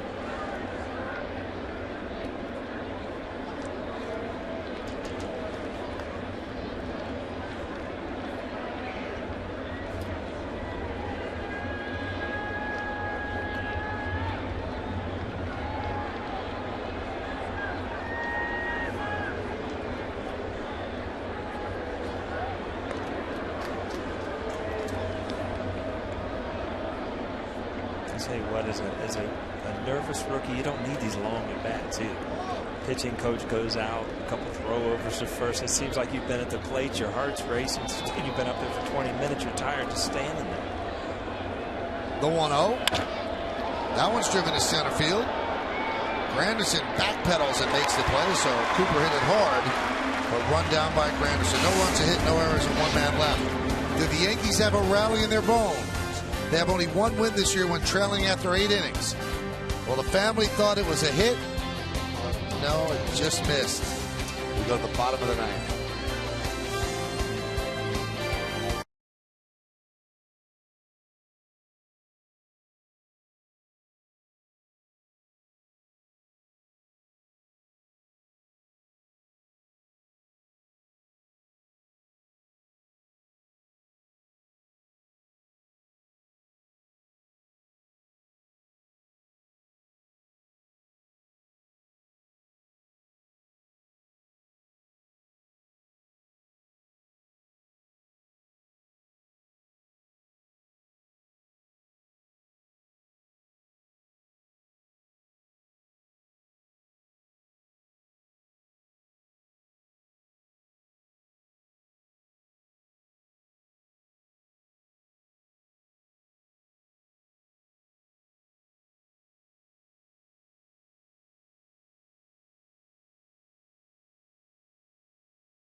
Actor James Caan joins Michael Kay for GMC Presents Center Stage.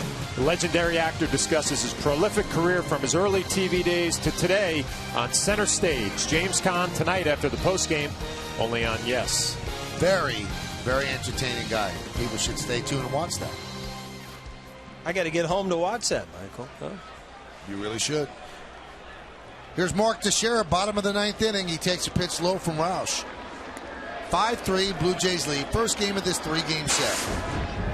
Roush trying to nail this down for Ricky Romero.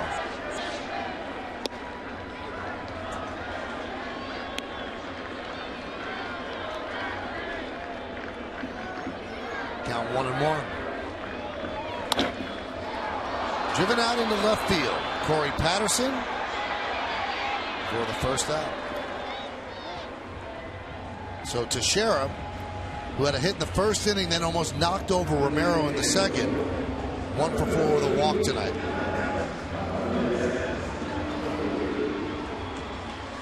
Well, Yankees trying to have a dramatic finish here, but I think they're going to look back at that 5th inning, bases loaded, nobody out, and they couldn't scratch any runs across. Missed opportunities tonight. Alex 0 for 4. You know, Roush came over and he was talking before the game, and I'm not like, this guy's huge. I'm looking at the book. He said, I didn't know he's 6'10", 250. Do you ever remember hitting off the real tall guy? It's just hard to pick up the ball. They have a different angle. And I think you expect him to throw harder than he actually does. Ground ball to third. McCoy. And the Yankees are down to their final out here in the bottom of the 9th.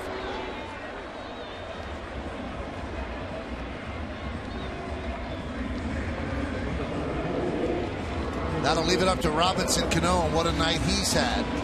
Cano walked and scored in the second, solo home run in the 4th, walked in the 6th, and a solo home run in the 8th. Roush's job just got a little bit easier with the night Robinson Cano is having with a 2-run lead here. He can afford to be aggressive and go right at him. Eric Chavez is on deck.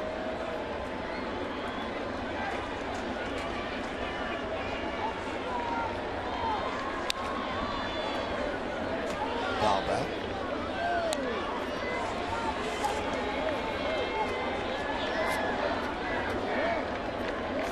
Roush was with the Twins last year. Signed here as a free agent.